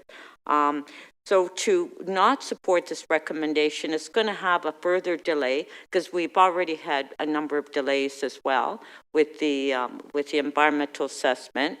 And as Dave Bennett mentioned from the Community Association, we have the Weston Loop that the city staff is quite aware of it, where we're connecting trails throughout my ward. And it's a project that's come forward with a number of developers in the area that want to have that connection. And they participated and they hired a consultant to do that study. And Parks has been very involved in that as well, and the mayor has endorsed that. So this is part, the Mid-Humber Gap will be part of the Weston Loop. And so there is that connection. And and that will be coming to council probably in December of this year, that project. But, you know, I understand that Councillor Holiday and Councillor Crisanti has issues with it, but I believe that where we are in this project, working years on it, and the staff time that has been put into this, I think that we can continue and address any concerns, Councillor Holiday or Crisanti, that you have with the golfers. And I'm sure that we can address their concerns as we move forward. The timeline in the report is 2026, that there be further consultation. 2027, we're talking 2027 or even 2028 before we even reach the point. I know that my community has been waiting for this project, and every meeting I attend, what's the status of the Mid-Humber Gap? It's been years. And, you know, wondering why it's been taken so long. And so I think not to vote for the staff recommendation and TRCA recommendation will even delay it further. And I don't think it's fair to my residents. And yes, I have a lot of people in my ward that actually play golf there, and I've spoken to them. They're fine with it. So I urge the committee to support what we have before us and come back and continue working with the Western Golf and Country Club. Okay, thank you, Councillor Nunziata. We're going to bring it back into committee. Speakers on this item? Sorry, Chair, it's Councillor Crisanti here. Okay, go ahead. You have the floor to speak. Sure, thank you very much, Chair. So I just want to say, just in follow up to Councillor Nunziata's, Councillor, I'm just going to stop your clock for a minute as well. If you could turn on your camera, please. Absolutely. Yeah.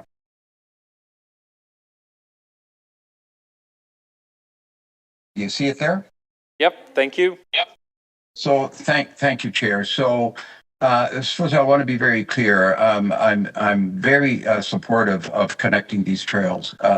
However, I'm just not convinced that we have taken the time to review what seems to be a very viable alternative submitted by the club. I think we heard from the deputants that they submitted an alternative that certain parts of that alternative was not responded to, and there's some issues there that I think are outstanding. So I really think we need to revisit that alternative. In addition to that, we heard very clearly there's a direct impact to the membership and to the club. There are real safety concerns that need to be addressed, and safety is key in this case.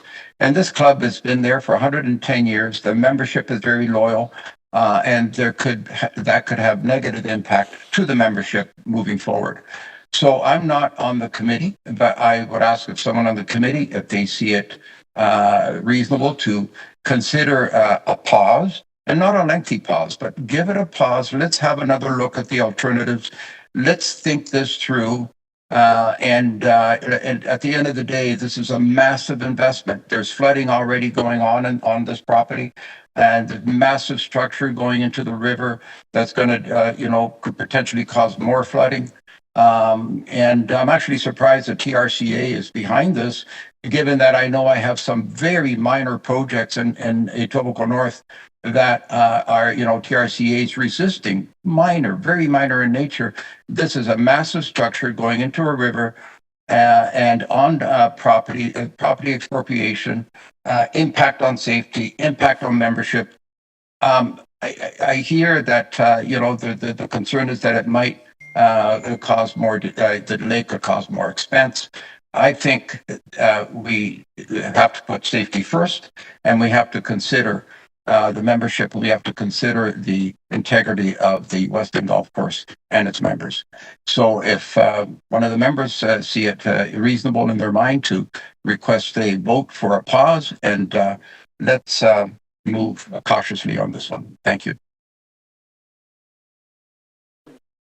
Thank you, Councillor Crisanti. I'm going to bring it into committee now. Councillors on the committee to speak? Nobody? I will. Councillor Burnside, sorry, go ahead. You have the floor. Yeah, thank you. So, you know what, Mr. Chair, the golf club, to me, made a compelling argument. Whether or not it made that argument years ago or today is not really the issue for me. But what I do think it comes down to now is the confidence we have in, for me anyway, is the confidence in staff. Whether it's the plan itself, and Ms. Hayward, I thought was excellent in articulating the staff position and then addressing any questions that were raised and concerns that were raised. And then the other thing that I think is really important as we've represented our communities is that next step where staff works with the other parties, in this case, the golf club, listens to their concerns and addresses their concerns as best we can. And from my own experience, Ms. Hayward in that regard is second to none. So I will be supporting the staff recommendations. Thank you. Thank you, Councillor Burnside. Other speakers on the committee? Councillor Holiday?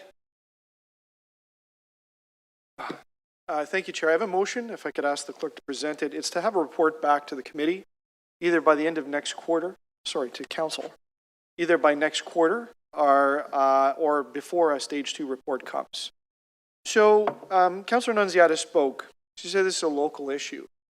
It is by the sticker on the report, Ward 5 and Ward 1, but I can tell you the golf course is about 130 meters away at its closest point to the start of Ward 2. So this is very much a local issue for this councillor and the community that I live in. The trail, of course, to the south, runs through the community that I live in. It's a trail I've used. I have not found anyone I can think of that opposes the idea of connecting the gap in the Humber Trail. I think it's a great idea. I think what we're doing is we're having an argument about how. Mr. Clerk, if you could put the photo up that I sent you. I would invite anybody that isn't familiar with the golf course to just Google search some of the majestic photographs of the holes that we're talking about. They are historical in nature, but speaking of that, this is what I could grab off the city's internal system. This is a 1939 photograph. I wish I had an earlier one, but they didn't have many airplanes back then. But the golf course has been there for over 100 years, and this is 1939. So if you don't think they were there first and deserve just a little bit of respect to hear them out, I think you should think twice. And thank you. I think I've made my point with the photo. And it's just to show that, this was farmland when they were around. They were, by the way, started by people from the local community. So there's an argument about whether the boardwalk piece of the trail goes on the east or the west side, and there's lots of technical parts to this. So my motion simply asks the staff to take what was sent to them and report back to us, because I think we should be doing our due diligence. I think that a club that's been around for 100 years deserves to be heard and deserves to make their case. In addition, if they say there's $4 million savings and that this wasn't done on a napkin, and that the project we heard was $10 million in capital with $2 million on consulting alone, that is a very significant margin. Is there criticism that can be made of any? Absolutely. But that is such an order of magnitude that I cannot ignore that. And I need to be assured as a committee member that we have done our due diligence. The expropriations process is extremely heavy-handed. It is when a government comes in and can take property. And you bet there's a way to go through a process so that people can be heard and that we can prove that we've done diligence, that this is the right way. I'm not convinced that community members really care whether the trail is on the east or the west side. In fact, if you can keep the trail on one side and there's less crossings, it probably makes for a better experience. And I get there's some engineering concerns about how to do that, but there's lots of people with different opinions. My goodness, I mean, you look at the bridge that goes through there is probably more than 100 years old, the Grand Trunk Railroad. I'm sure we can come up with a marvel of engineering to make this happen. And there's this thing that's, I'm sure the golfers will be fine. They probably will continue to play, but what you have is the equivalent of a historical property or a landmark with amazing views and vistas and experiences. And if you haven't played golf, you should go try it and just understand what it's like to play against yourself, to be in a natural setting, to have a green right on the edge of the Humber River, and what it's like to concentrate and putt on a green. But I hear stuff about a net. We protect the views and vistas around City Hall. We see this as an architectural landmark. Could you imagine if somebody came along and said, I want to put this thing across Nathan Phillips Square and we'll put a net. Don't worry, you can still enjoy the property. It's still going to work, but the net's there for your safety. We would never allow that. We look at the building and the skyline on the backdrop of City Hall to protect the view and vista. This course doesn't have that level of protection. So I think after 115 years, to make sure that we just do that little bit of diligence, and from a taxpayer perspective that we're checking everything, I think we should hear about what their proposal is. Thank you, Mr. Chair, and I'd like a recorded vote on this item. Thank you, Councillor Holyday. Other speakers on this item? Councillor Thompson. Thank you very much, Mr. Chair. I want to thank speakers who have come in to enlighten us with respect to this course and its storied history and its design and just the promise and what the features have been to the city, the Weston Golf Course, and of course, Mr. Willie Park Jr., the designer. I Googled him to look at his history, and his father, they were golf royalties, and I think that's amazing. And we have one of the many courses that he's designed in our city. But we're not actually talking about the design of the golf course. We're not actually talking about the history of the golf course. What we're actually talking about is the future direction of this city and its ability to connect communities with respect to amenities that are needed and that we support. Council has instructed staff to take certain actions with respect to this gap, the Mid-Humber gap. And staff is actually going through that exercise. They have come forward and indicating in this report that there's a need to expropriate portions of land that just happens to be on the golf course. We get that, and I understand the reluctance and the desire to obviously not to upset this storied course. I get that. But the future of this city and the future use of communities through our trails and our network and so on, this is something that we are obviously working really hard at. And I'm not convinced that our staff, especially Mrs. Haywood, that we've had so many interactions with, that she is not professional and that the TRCA is not professional, I'm absolutely convinced, just by her word, that they will do the right thing. I will not be supporting Councillor Holliday's motion because, as we've heard from staff, the $4 million that has been presented us here today as a potential saving, there's a litany of things that are not incorporated as part of the presentation that the staff has actually responded to. Next, Mr. Chairman, is analogous to golf courses. I'm a golfer. I've never golfed at this particular course, but I was just recalling golfing at Oakdale a number of years ago, and there is one of the holes there that when you hit the ball, because I remember hitting with my club, and the ball actually went over at Jane and Shepherd. There is a fence, there is trees and everything to shade the balls, and of course the ball didn't hit anyone, but my point to that is this. There are golf courses, not just in the City of Toronto, but beyond, that has proximity to population in which the balls can actually potentially hit someone. It doesn't happen often. One has to remember the word "for" in order to ensure that people are aware that a ball is coming towards them. And I just use that. I hope somebody got some laughter out of that, Mr. Chair. But really, what we are actually here today is to ensure that we follow the course that Council has established for us on this particular matter.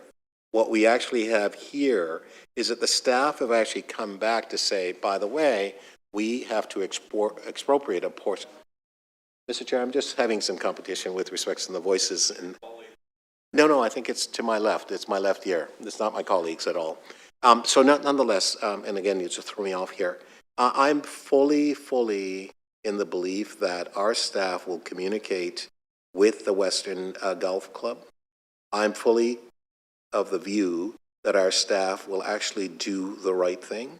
I'm fully of the view, having served some time on the TRCA, that this is a storied organization that really came to prominence. We talk about Hurricane Hazel and all the things that they've done since. I don't believe that we should be not proceeding with this. It actually sends the wrong message to our staff. We either want them to carry out the work that we have tasked them with as professionals to do that work, and they are doing that work. I believe that there's ample opportunity to speak with, to communicate with the Western Golf Club in order to ensure that their issues are taken into consideration. I believe the staff when they say to me their position in terms of the East Bank is not one that that they should be looking at, and whether or not it's east or west, quite frankly, I'm comfortable with the staff's position, so I'll be supporting the recommendations in front of us, Mr. Chair. Thank you. Okay, thank you, Councillor Thompson. Other speakers on this item? Seeing none, so I'm just going to speak last as the chair. We had a very healthy debate this morning. I want to thank all of the deputants for coming in this morning as the chair of the committee. The other hat that I get to wear as an appointee of Toronto City Council is I sit on the board of directors of the Toronto Region and Conservation Authority. I'm actually the chair of the board of directors. And part of what we do at the TRCA, our budget doesn't come from tax revenue. Our budget, both for capital and operating, comes from a levy that we put on the membership that belong to the TRCA. So I want to thank Councillor Holladay as well, wearing that hat, when he talked about what we have to do what's best for taxpayers. And part of the budget of the TRCA, when we're deciding on our capital projects, the board of directors consists of members of all those municipalities where the levy comes from that we decide on our budgets. And to do capital work, we do a very extensive process at the board, listening to our staff on the work that needs to be done. One of the projects that's approved through all of that is closing this gap along the Humber River. Originally, 20 years ago, I believe, Councillor Nunziata, it was over a kilometer and a half long. It's down to 800 meters. I want to thank the TRCA staff wearing that hat as a city councillor, I want to thank all of my staff, the city staff, for all of the work that they've done trying to close this gap going back to 2013. And I raised or mentioned a couple of times earlier a number of the, going back to 2013, the bikeway trail implementation plan, this gap was identified, the cycling plan that we did in 2019. And all of that was done because we had this gap in the trail. And it's not just for local residents. I hear from people all across the GTA when they're cycling, walking, using the Humber Trail, why this gap is here. Through all of that process going back to 2013, very comprehensive work has been done. We've heard from stakeholders, business, residents, Councillor Nunziata, who's been the councillor for that area the entire time. Former Councillor Michael Ford came to me at one time in the TRC and said to me, we need to get this work done. The Premier, who I sat beside for 4 years when he was in this chamber, came to me on a regular basis and said to me, why is this taking so long? Like, this needs to be done. Residents in Etobicoke use it. So, the Premier of Ontario is supportive of getting this work done.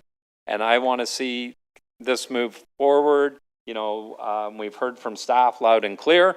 They're going to continue and engage all stakeholders, including the golf course that's put forward a list of concerns and issues.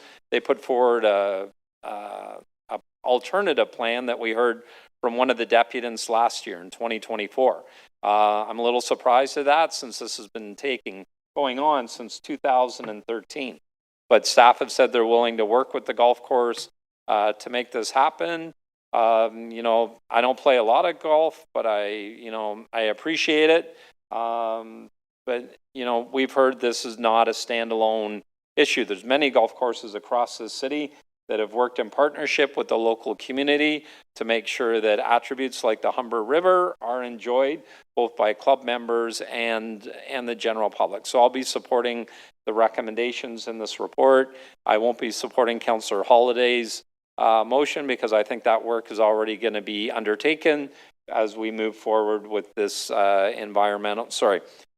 expropriation, and hopefully it doesn't ultimately come to that some conclusion or agreement can be worked out with the golf course and all the stakeholders along the river. And thank you very much for everybody's time this morning. So we have the first motion, voting on Councillor Holliday's motion first. We have a motion by Councillor Holliday before us. All in favor? Opposed? And that motion loses. And then we have the recommendations in the report before us. All in favor? Recorded vote. All in favor of the recommendations? Councillor Ainsley, Councillor Thompson, Councillor Chang, Councillor Burnside. Opposed? Councillor Holliday. So the recommendations in the report pass. Thank you very much. Our next item is GG 25.17, litigation arising from the rehabilitation of Section 1 of the FG Gardner Expressway, Jarvis Street to Cherry Street, supplier suspension status update. We have one registered speaker, Karina Moore. Ms. Moore here? Ms. Moore? All right, you have 5 minutes to address the committee whenever you're ready.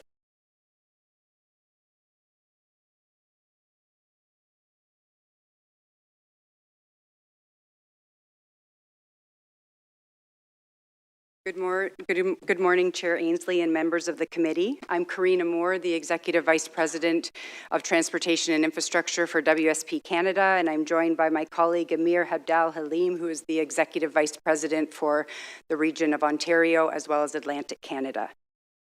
I want to thank you for the opportunity to speak with you today and represent WSP Canada and all of our team members who have the opportunity and the pride of working on projects for the City of Toronto. And let me begin by thanking the Chief Procurement Officer, Ms. Sharkey, and her colleagues in Purchasing and Materials Management, along with the Chief Engineer, Ms. Harkness, and Materials Management, along with the Chief Engineer and the team in engineering. Oh, my apologies. Let me restate that. Thanking the Chief Procurement Officer, Ms. Sharkey, and her colleagues in Purchasing and Materials Management, along with the Chief Engineer, Ms. Harkness, and the team in Engineering and Construction Services. The report submitted, I believe, is balanced, it's fair, it's thorough, and it's thoughtful. And WSP is pleased with its findings. And me personally, I'm happy that it's consistent with what I believe to be the relationship with the City of Toronto and WSP Canada. Strong, collaborative, with meaningful quality work as the output. WSP and the City of Toronto have worked together for decades to advise, plan, and design to Toronto's ambitious infrastructure goals. We're proud of what that partnership has delivered for residents, and I'd like to take a few moments to share with you a little bit about WSP and why this is so important to us. WSP is proudly Canadian. Our headquarters are located in Montreal, and we're the world's largest engineering and professional services organization. We bring local understanding and a very thorough bench strength, providing global experts to learn from and guide with lessons learned to bring to this region. In Canada, we employ more than 13,000 people across 130 offices, engineers, architects, planners, scientists, and project managers who are building communities, protecting environments, and supporting our economy together. And let me state, nowhere is that presence stronger than here in Toronto. In the GTA alone, we have more than 2,500 employees. That's close to 20% of our Canadian workforce spread across 9 offices in this region. And Chair, councillors, our largest municipal client in this country is the City of Toronto. And it's also home for thousands of our employees who live, work, and raise their families here, including myself, who moved to Toronto to work for WSP, and for my son to play hockey in this great GTHL.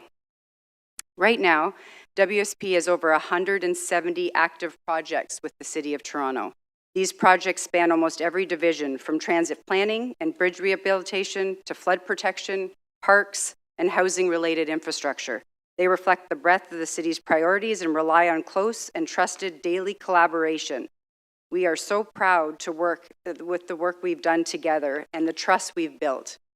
The Bloor Street Reconstruction Project, which earned the Canadian Consulting Engineers Award of Excellence, is one example. The city's water main rehabilitation program, the largest of its kind in North America, is another. Innovation at its best. These projects have improved quality of life for residents, and they've demonstrated the value of partnership between public service and private industry.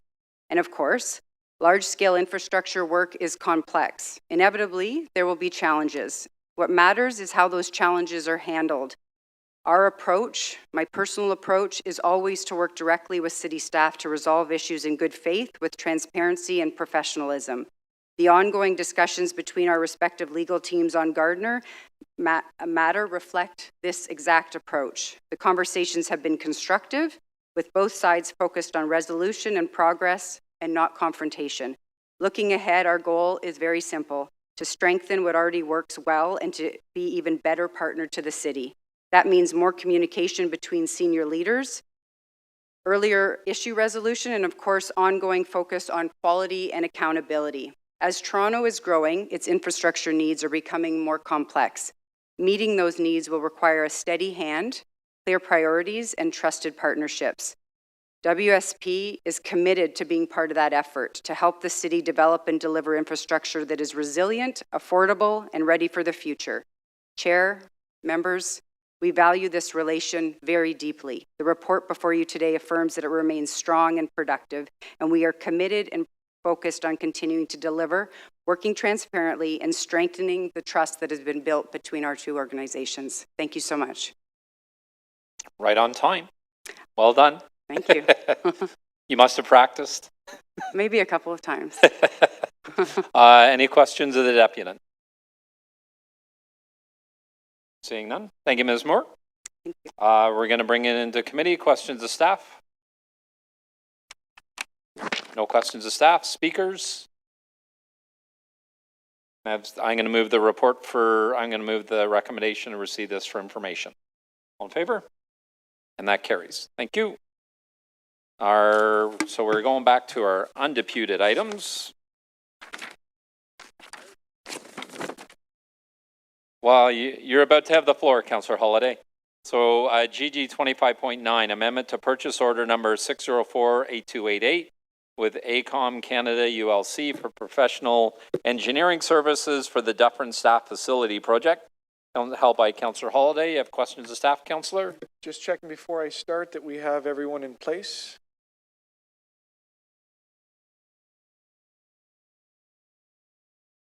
Chair, could you start my time? Thank you.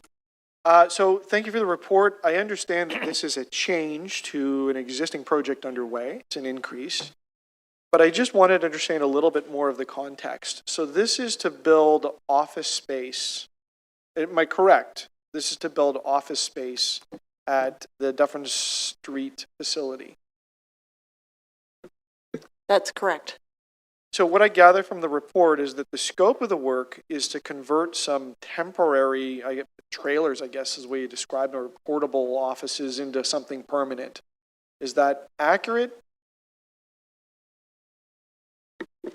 Yes, to the chair, that is part of the new requirement by solid waste is to remove those trailers and to encompass those staff within a new facility, yes. What I'm really getting at is, are we growing capacity for office space on this property? Or are we just converting? To the chair, the project includes office space for solid waste, including additional growth over the next period of time, several years. There are also floors that will be available for additional staff from the City of Toronto. Why would we send staff to the solid waste yard? This has been a discussion and coordination with CREM as part of assignment of an available space for use for staff. So the direction through solid waste and CREM was to provide a facility that would provide this capacity. What does the program need from solid waste for additional office capacity? Or any capacity at this yard? So through the chair, program capacity is at least 2 to 3 floors of the structure. And we will have approximately 2 floors that will be available for other city divisions.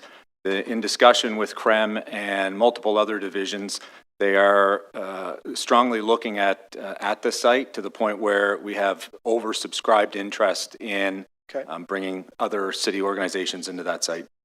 So who is developing the additional floors? I want to be really clear on who is asking to build them. Is it solid waste with the expectation that others may backfill?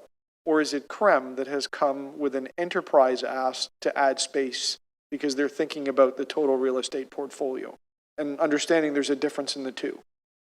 So through the chair, it's solid waste.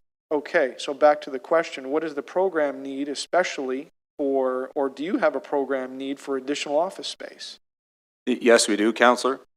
For what purpose? So right now, as Simon mentioned, we have a number of staff currently in trailers and in locations that are not very, or that were not suitable for staff, and they'll be moved into this location. We're also looking at the realignment of staff from other sites, other yards, into this one cohesive location for solid waste. And this is also in alignment with some of the work on our consolidation of these staff for our yards in order to grow our yards to be more of a yard based rather than have a lot of administration at our yards. Does the creation of office space at this location have anything to do with the potential insourcing of waste collection? And what I mean by that is the creation of facilities which would support that, because we know that discussion has a lot to do with capacity of the city. So through the chair, it's not being built because of that potential, but because that potential is there, there will now be potential available room for those staff that are currently spread out through multiple yards to be consolidated into one.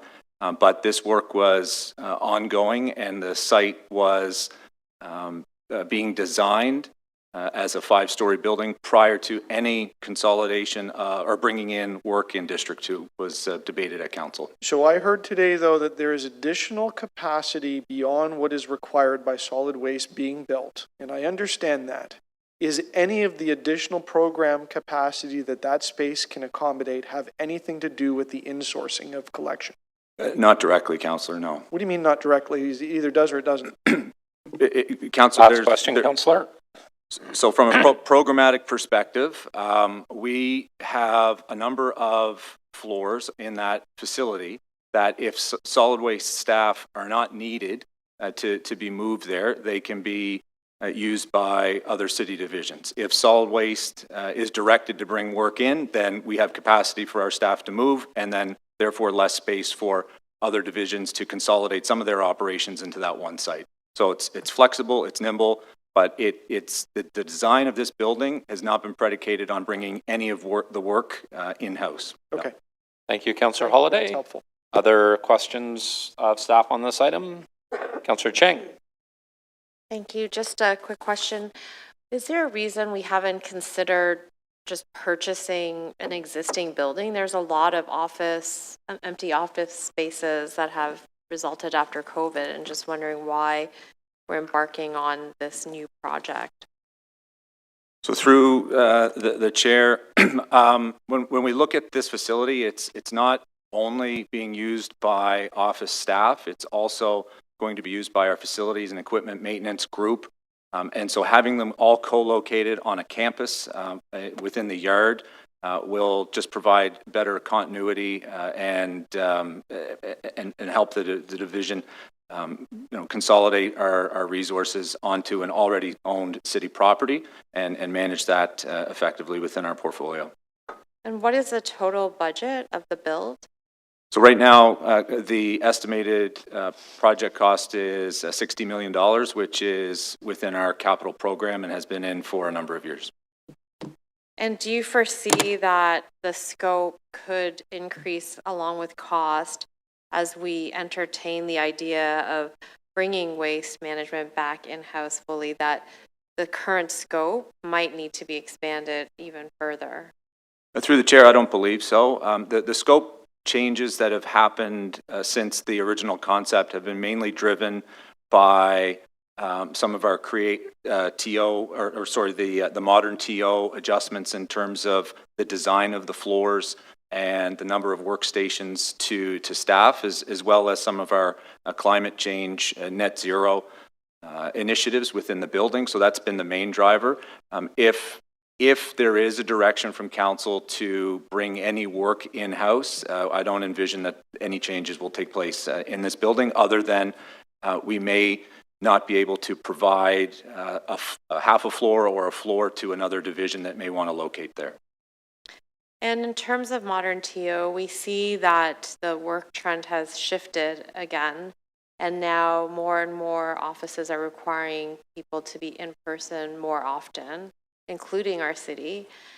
Does this design now accommodate the ability for everyone to be on site to working in person? Are there enough desks to accommodate that? Or is this design going to be more leaning towards capacity for a hybrid environment? So, Councillor, it's a great question. We are in a hybrid work environment right now. We will be moving to the 3 days a week minimum starting in the new year. But what we look at here is we have the requirement of the 1.7 folks to or individuals to a desk, which is being applied across this building. And in terms of any growth or additional days in the office, this location will be flexible to handle that.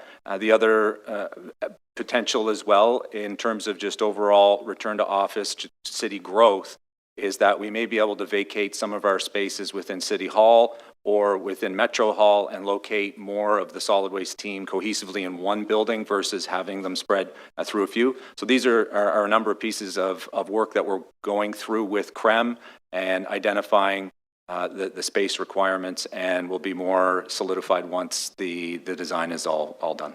So if we ever needed to be 1-to-1 ratio in terms of desks, that capacity would be possible. Is that what I'm hearing?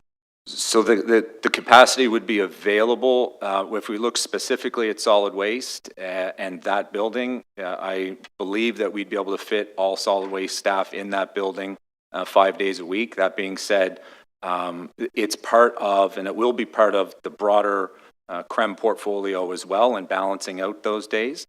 So again, we'd have to do some more work on how it impacts all other office buildings with all other divisions, especially the ones that we're looking to potentially share some of that space with. Great, thank you. Those are my questions. Thank you, Councillor Chang. Other questions of staff on this item? Councillor Holiday, point of order. May I request a second round? It's important. I guess. Thank you. Everybody okay with the second round for Councillor Holiday? I'll be as brief. Go as ahead, I Councillor. Can someone explain exactly what the incremental change is in the scope of the project that is being supported by the design extras that we're about to approve? What is the physical change? So I'll pass that over to engineering. Yes, so to the chair, the original scope was a two-story facility, and so it has increased to a 5-story facility.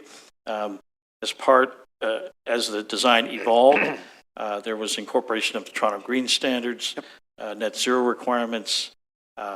This resulted in, triggered the need for geothermal, photovoltaic panels, and in addition, the modern TO, as Matt outlined, those were not in play at the time of the award, so that has taken additional effort and consultation with CREM to ensure that we are complying with those standards. And am I clear that part of what's before us today is the increase from 2 stories to 5 stories? So additional office GFA. That is part of the overall project, yes. The increase, the request here is for the additional design services, design fees. Yes. For that GFA? For that GFA. For that, okay, that's correct. Very important. Yes. And I just, to be 100% crystal clear, the 5 stories exceeds the current program needs of solid waste. That's correct. Thank you. Thank you for the additional time to the committee. You're welcome, Councillor Holiday. We'll move on to speakers on this item. Councillor Holiday, you held the item. Thank you, Chair. I'm not comfortable with it, so I'd like a recorded vote. Thank you. Okay. Other speakers on this item?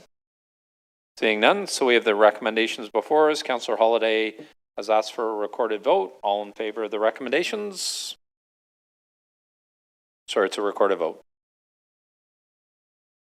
Councillor Ainsley, Councillor Thompson, Councillor Burnside, Councillor Chang, opposed. Councillor Holiday, so that passes. And next we are, sorry. Our next item is GG 25.18, 2024 Annual Human Rights Report, Rights Office Report, my apologies, held by Councillor Chang. Councillor Chang, questions of staff?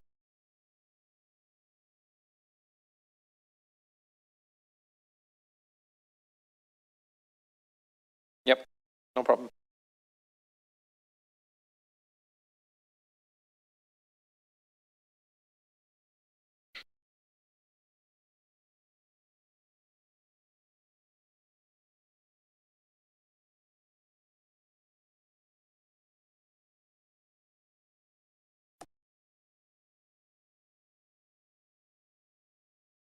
Okay, thank you. Through the chair, I read this report, and it is troubling to know that there is a 32% increase in the human rights complaints in the city in terms of staff, and 1,050 of those are internal. I wonder if you can speak to what are the triggers causing this and what efforts are we making to try to reinforce a positive work culture? Good afternoon, and through the chair, thank you for that question. Certainly, we've seen an increase about 32% from 2023 to 2024, and it's concerning, but it's also positive. The inquiries are complex, so there's certainly an increase in complaints, but it's complaint-related items. So that actually can also mean when management, for example, comes for advice on how to deal with an issue.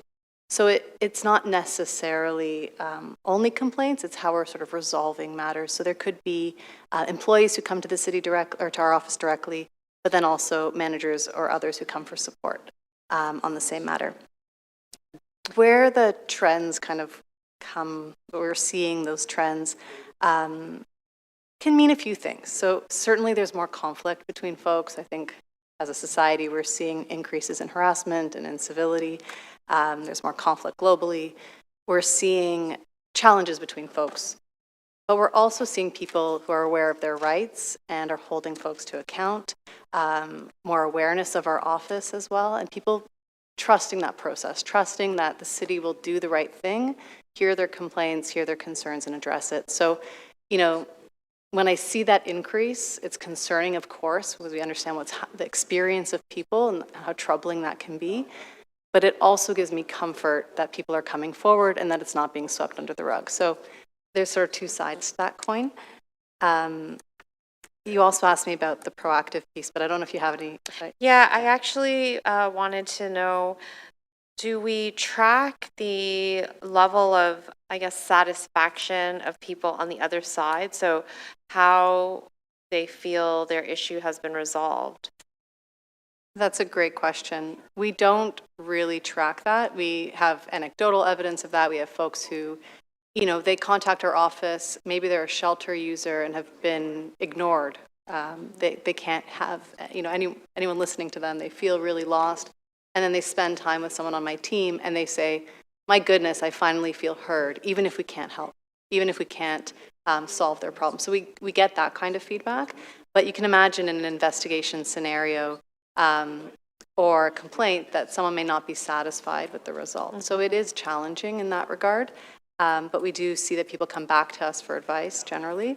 But of course, not everyone will be pleased. We don't have a sort of survey that happens after an interaction with our office. Is that something that you would consider implementing? Just, I think it's important to track the trajectory and knowing that there are very different types of cases that you take on.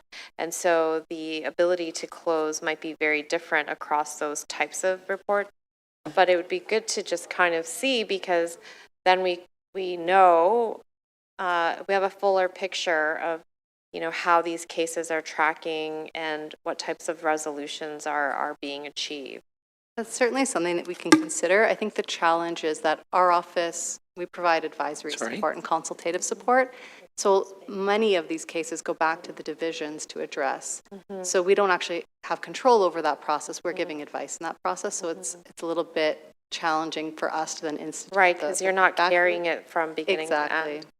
The other question I have is actually about a poster campaign that I saw at our recreation center. I saw a poster that is advising people about workplace harassment, and it inspired me to move my motion at last council about a communications campaign around IPV, because I thought, wow, it's really great to have these strategically placed communications to let people know. I'm wondering, you know, have you seen an uptake based on the placement of those posters, so people know more what their rights are and their ability to get advice from your office? You can see the big smile on my face. I'm glad you saw the poster and that it inspired further action, because they're near and dear to my heart. We originally rolled out that, I think it was the Know the Line poster campaign on sexual harassment back in, I want to say, 2015, and we've done sort of reissuing of that based on the updated data and training that goes with it. So that's certainly something that we really want to promote and, you know, bolster as much as possible, and as part of that proactive work that our Human Rights Office does. Great, thank you. Those are my questions. Thank you. If I could just add the other piece of the proactive work that we're doing, we also have a pilot for 150 leaders on respect and leading with respect in human rights at the city. So that's happening right now. It started in October. And we also have some great training that's been rolled out to about 90% of staff on human rights and management as well, having specialized training. So that's something we're doing proactively as well. Great, thank you. Thank you so Those much. are my questions. Okay, thank you, Councillor Cheng. Much appreciated. Other questions of staff on this item? Seeing none. Speakers on this item, Councillor Cheng.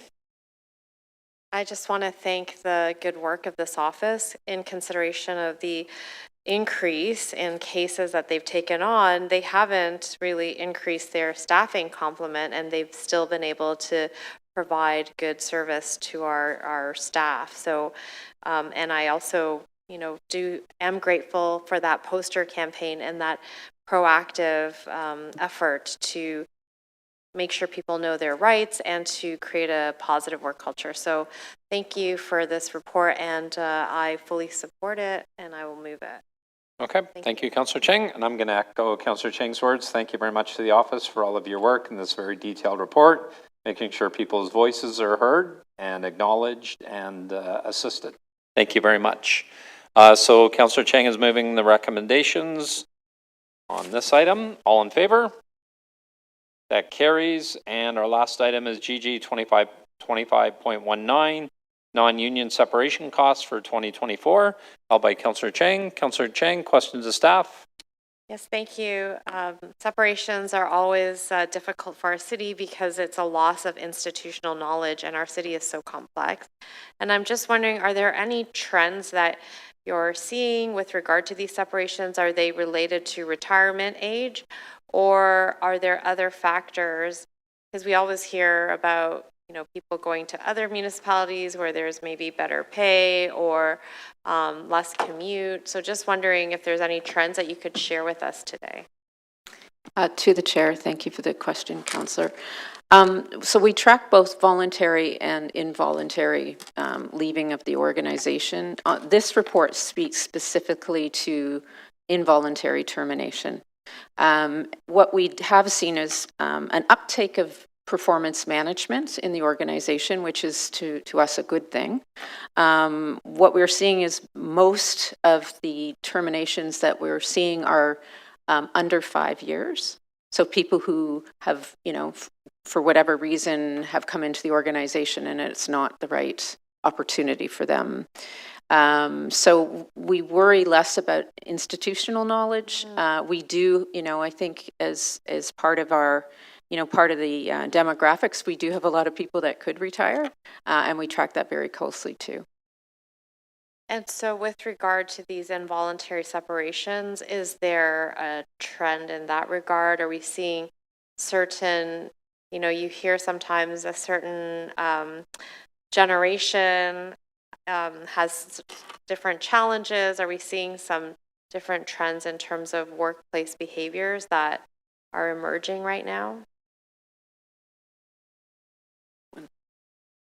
I mean, we track, the majority of what we would see is performance-based. Now, we can't sort of, each is a unique situation. There is a tolerance in the city to try to performance manage someone, and that would be an expectation of us. We're not seeing a trend, I would say, but what I will say is that I am seeing management hold people accountable. More so, we've seen an uptake in some separations, even of people with long tenure, because we have a standard of performance and for those that work for the city. And that is good news. Thank you. Thank you for your answers. Okay, thank you, Councillor Cheng. Other questions of staff? Councillor Thompson. Thank you, through you, Mr. Chair, to staff. The report speaks to a number in 2024, $14.7 million, the separation payment that was funded through our operation budgets and so on.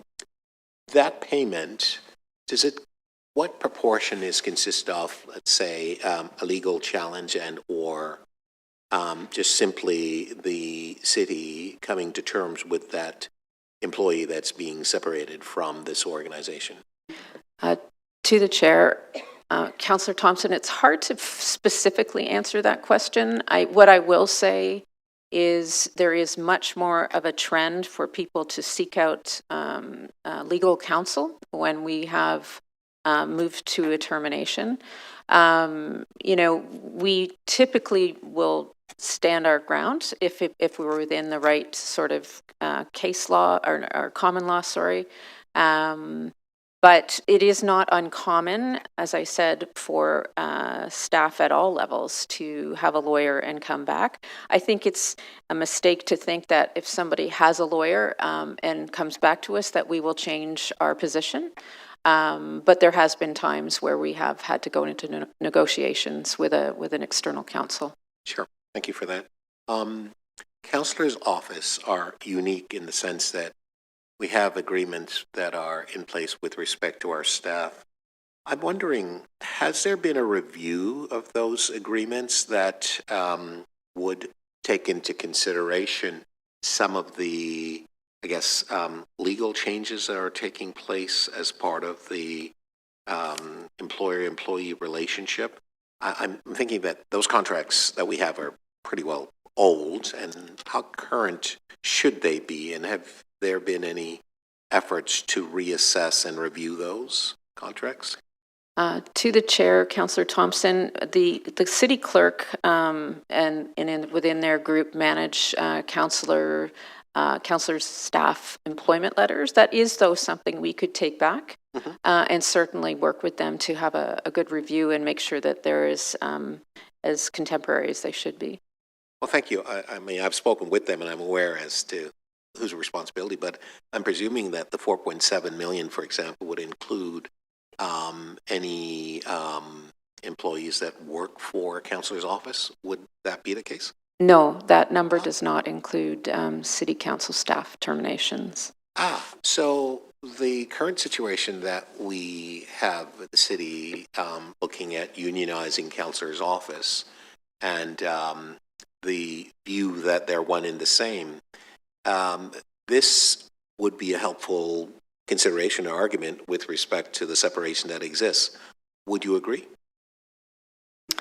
I would agree that given that we don't track councillors' staff terminations, in our overall non-union terminations would indicate a separation, yes. Fantastic. Thank you so much. That's really helpful. Thank you, Mr. Chair. Thank you, Councillor Thompson. Other questions of staff on this item? Seeing none. Speakers, Councillor Chang, you held this item? Happy to move staff recommendation. Okay, Councillor Chang is moving staff recommendations. All in favor?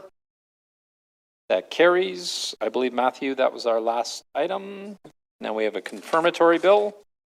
So I'm going to move the following motion, the confirmatory bill to confirm the legislative proceedings of the General Government Committee acting under delegated authority at meeting number 25 on October 23rd, 2025 be declared as bylaws and passed subject to section 226.9 of the City of Toronto Act 2006. All in favor? And that carries unanimously. Motion to adjourn, Councillor Thompson. All in favor? That carries. Thank you very much, everybody.